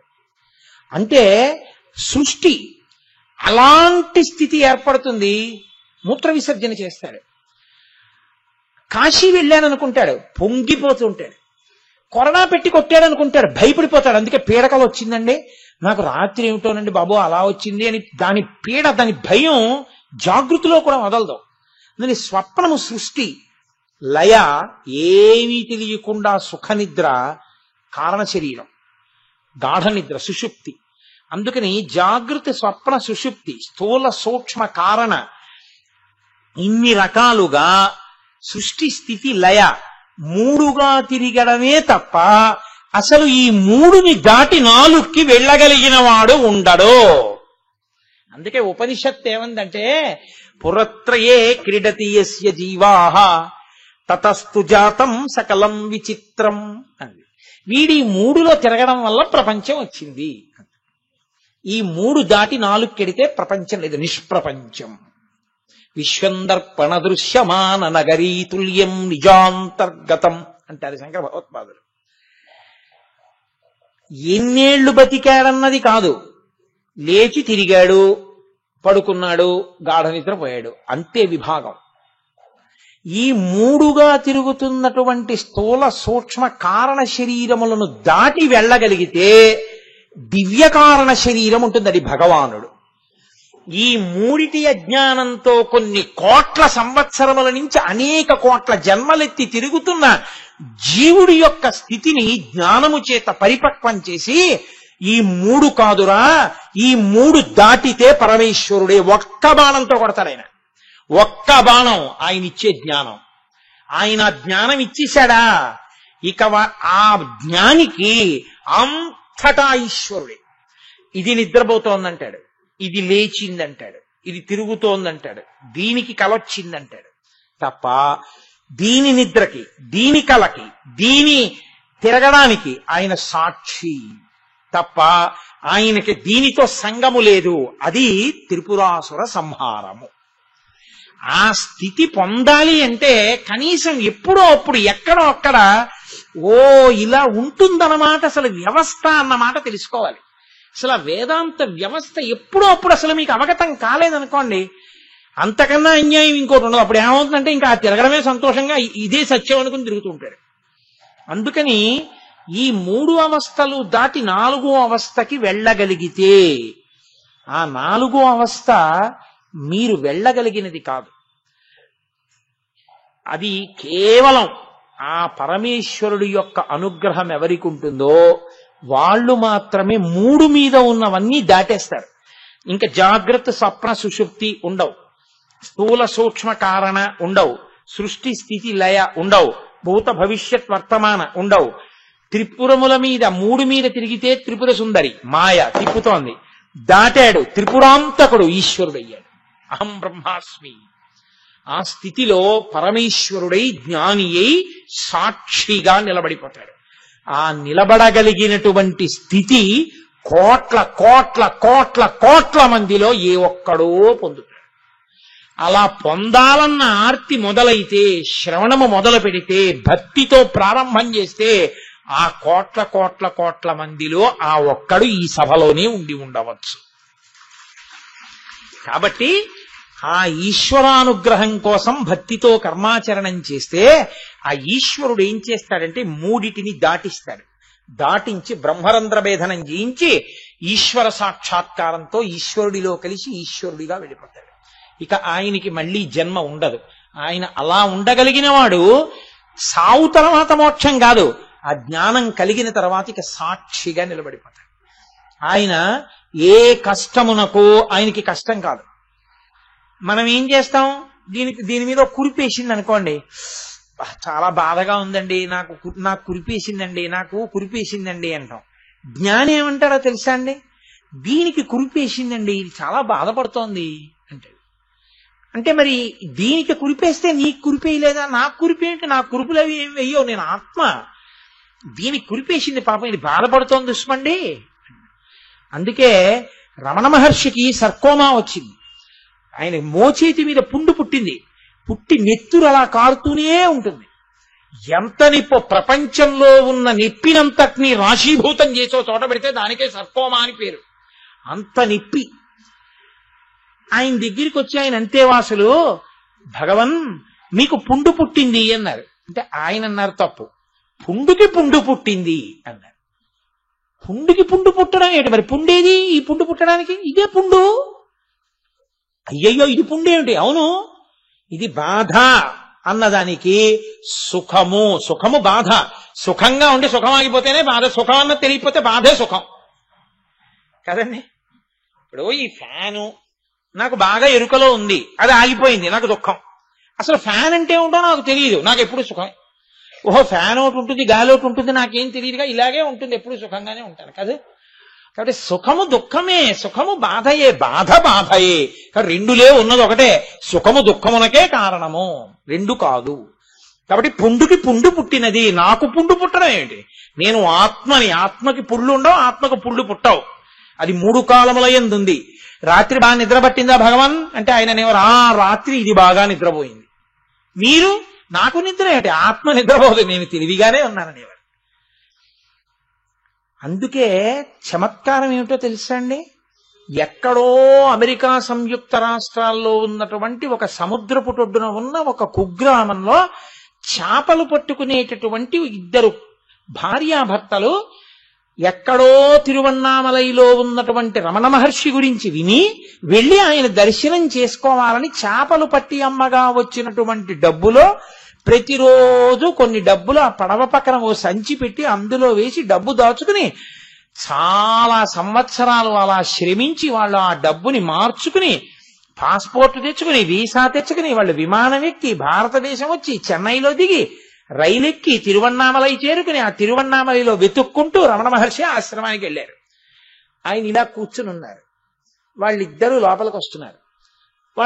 వాళ్ళకి పెద్ద ఏమి తెలుసు, సంస్కృతి సంప్రదాయాలు తెలియగా వాళ్ళు ఆయన్ని చూస్తూనే మనం కలలు కన్న భగవాన్ ఈయనే అని నమస్కారం చేశారు. ఆయన అన్నారు, పక్క వాళ్ళు చెప్పారు ఇంగ్లీష్లో, ఏమి నన్ను చూడాలని ఇంతకాలం నుంచి సముద్రంలో చేపలు పట్టి కష్టపడి డబ్బు దాచి అంత దూరం నుంచి వచ్చారుగా, నన్ను చూస్తే సంతోషంగా ఉందా అన్నారు. వాళ్ళిద్దరు తెల్లబోయారు. ఎలా తెలిసిందని? వాళ్ళు ఇప్పటి వరకు ఇండియాలో దిగాక ఎవరికి చెప్పాల, అలా కష్టపడి వచ్చామని. మరి రమణ మహర్షికి ఎలా తెలిసింది? అఖండాత్మ, అందులో ఉన్న ఆత్మ ఇందులో ఉన్న ఆత్మ ఒకటే అయినప్పుడు అందులో ఉన్నది ఇందులో తెలియకుండా ఎలా ఉంటుంది? ఈ జేబులో 10 రూపాయలు ఈ జేబులో 10 రూపాయలు ఉన్నా నాకు తెలుస్తుందా తెలీదా? ఇందులో 10 రూపాయలున్నాయి ఇందులో 10 రూపాయలున్నాయని. సీక్రెట్ పాకెట్ లో 100 ఉన్నాయని కూడా తెలుస్తుందిగా, మీకు తెలియదు కానీ. అలా ఆత్మకు అందరిలో ఉన్న ఆత్మ ఒకటే అయినప్పుడు దాని ఆలోచనలు అన్నీ దీనికి తెలుస్తుంటాయి కదండి. అఖండము, అనంతము, ఆకాశము, ఏకము, ఆ స్థితికి చేరిపోయిన వారికి అన్నీ తెలుస్తాయి. అందుకే వారు సమస్త జీవులలో బాధలు తెలుసుకుంటారు. ఆయన ఓ రాత్రి వేళ 10 గంటలకి అకస్మాత్తుగా మల విసర్జన చేయవలసి వచ్చింది. బాగా పెద్దవారు అయిపోయారు. నిజంగా ఆయన అలా చేయవలసి వచ్చిందో లేదో అనుగ్రహించడానికో, ఓ అంతేవాసి చేయి పట్టుకుని తీసుకెళ్లి బాగా పొదలా ఉన్న చోటికి తీసుకెళ్లారు. భగవన్ ఇక్కడ నిలబడతానన్నారు. నిలబడు. ఆయన పొదలోకి వెళ్ళారు. వెళ్ళిన తర్వాత అక్కడ చప్పుడు మొదలైంది. ఎవరో వచ్చి నాకుతున్నట్టు, నాలుకతో నాకుతున్న చప్పుడు వినపడుతోంది. ఈయన ఏమిటి, ఎవరో నాలుకతో నాకుతున్న చప్పుడు అవుతోంది, భగవన్ మాట ఏమో. ఈయనేమో, నా కోసం ఎదురు చూస్తున్నారా?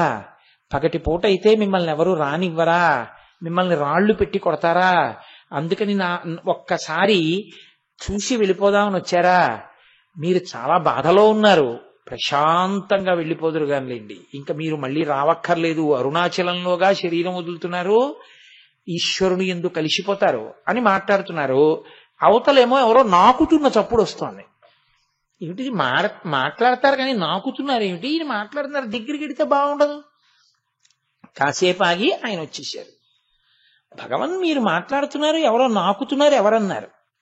మీ అందరూ కనపడితే చాలు ఒంటి మీద ఈగవాలినా అంటుకుంటుందేమో అని భయపడతారే, ఒక ఒళ్ళంతా గజ్జి పట్టేసిన కుక్క, మీ దృష్టిలో కుక్క అని మీరు పిలిచేటటువంటి వారు ఉన్నారే, వారు శరీరం వదిలిపెట్టేయడానికి సమయం ఆసన్నం అయిపోయింది. వారు వచ్చారు, ఒకసారి చూడాలి నన్నని. వారు వచ్చారని వారికి ఒక్కరికే దర్శనం ఇవ్వాలి అంటే మీకెవరు దగ్గరికి రాకుండా ఉండాలని నేను వెడతానన్నాను. మీరు ఇక్కడి నించున్నారు, నేను వెళ్ళాను, వారు వచ్చారు.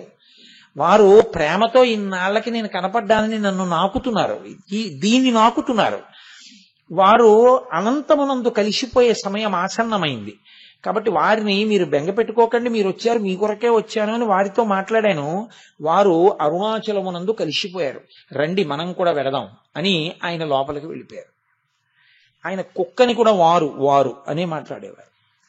ఆయనకి ఒక కుక్క, ఒక గజ్జి కుక్క, ఒళ్ళంతా పుళ్ళు పడిపోయిన కుక్క రమణ మహర్షినంత ప్రేమిస్తోందని, ఆయన్ని చూడ్డానికి ఒక కుక్క వచ్చి అక్కడ ఉందని పొదలో, ఎవ్వరూ దగ్గర లేకుండా వెళ్లాలంటే అదొక్కటే మార్గం అని, అప్పుడు తన ఒళ్ళంతా నాకి నాకి ప్రేమతో అది శరీరం వదిలిపెట్టాలని, అది గజ్జి కుక్క మిగిలా వాళ్ళకి.